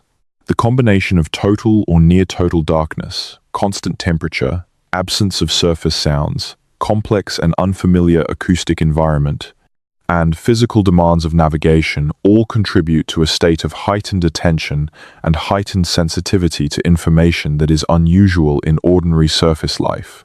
In that state, the awareness of the marks on the walls, the knowledge of what they represent in terms of the span of time, and the sustained tradition behind them, can take on a quality that surface encounters with the same information do not produce. This is not mysticism. It is the ordinary workings of a nervous system placed in an extraordinary environment.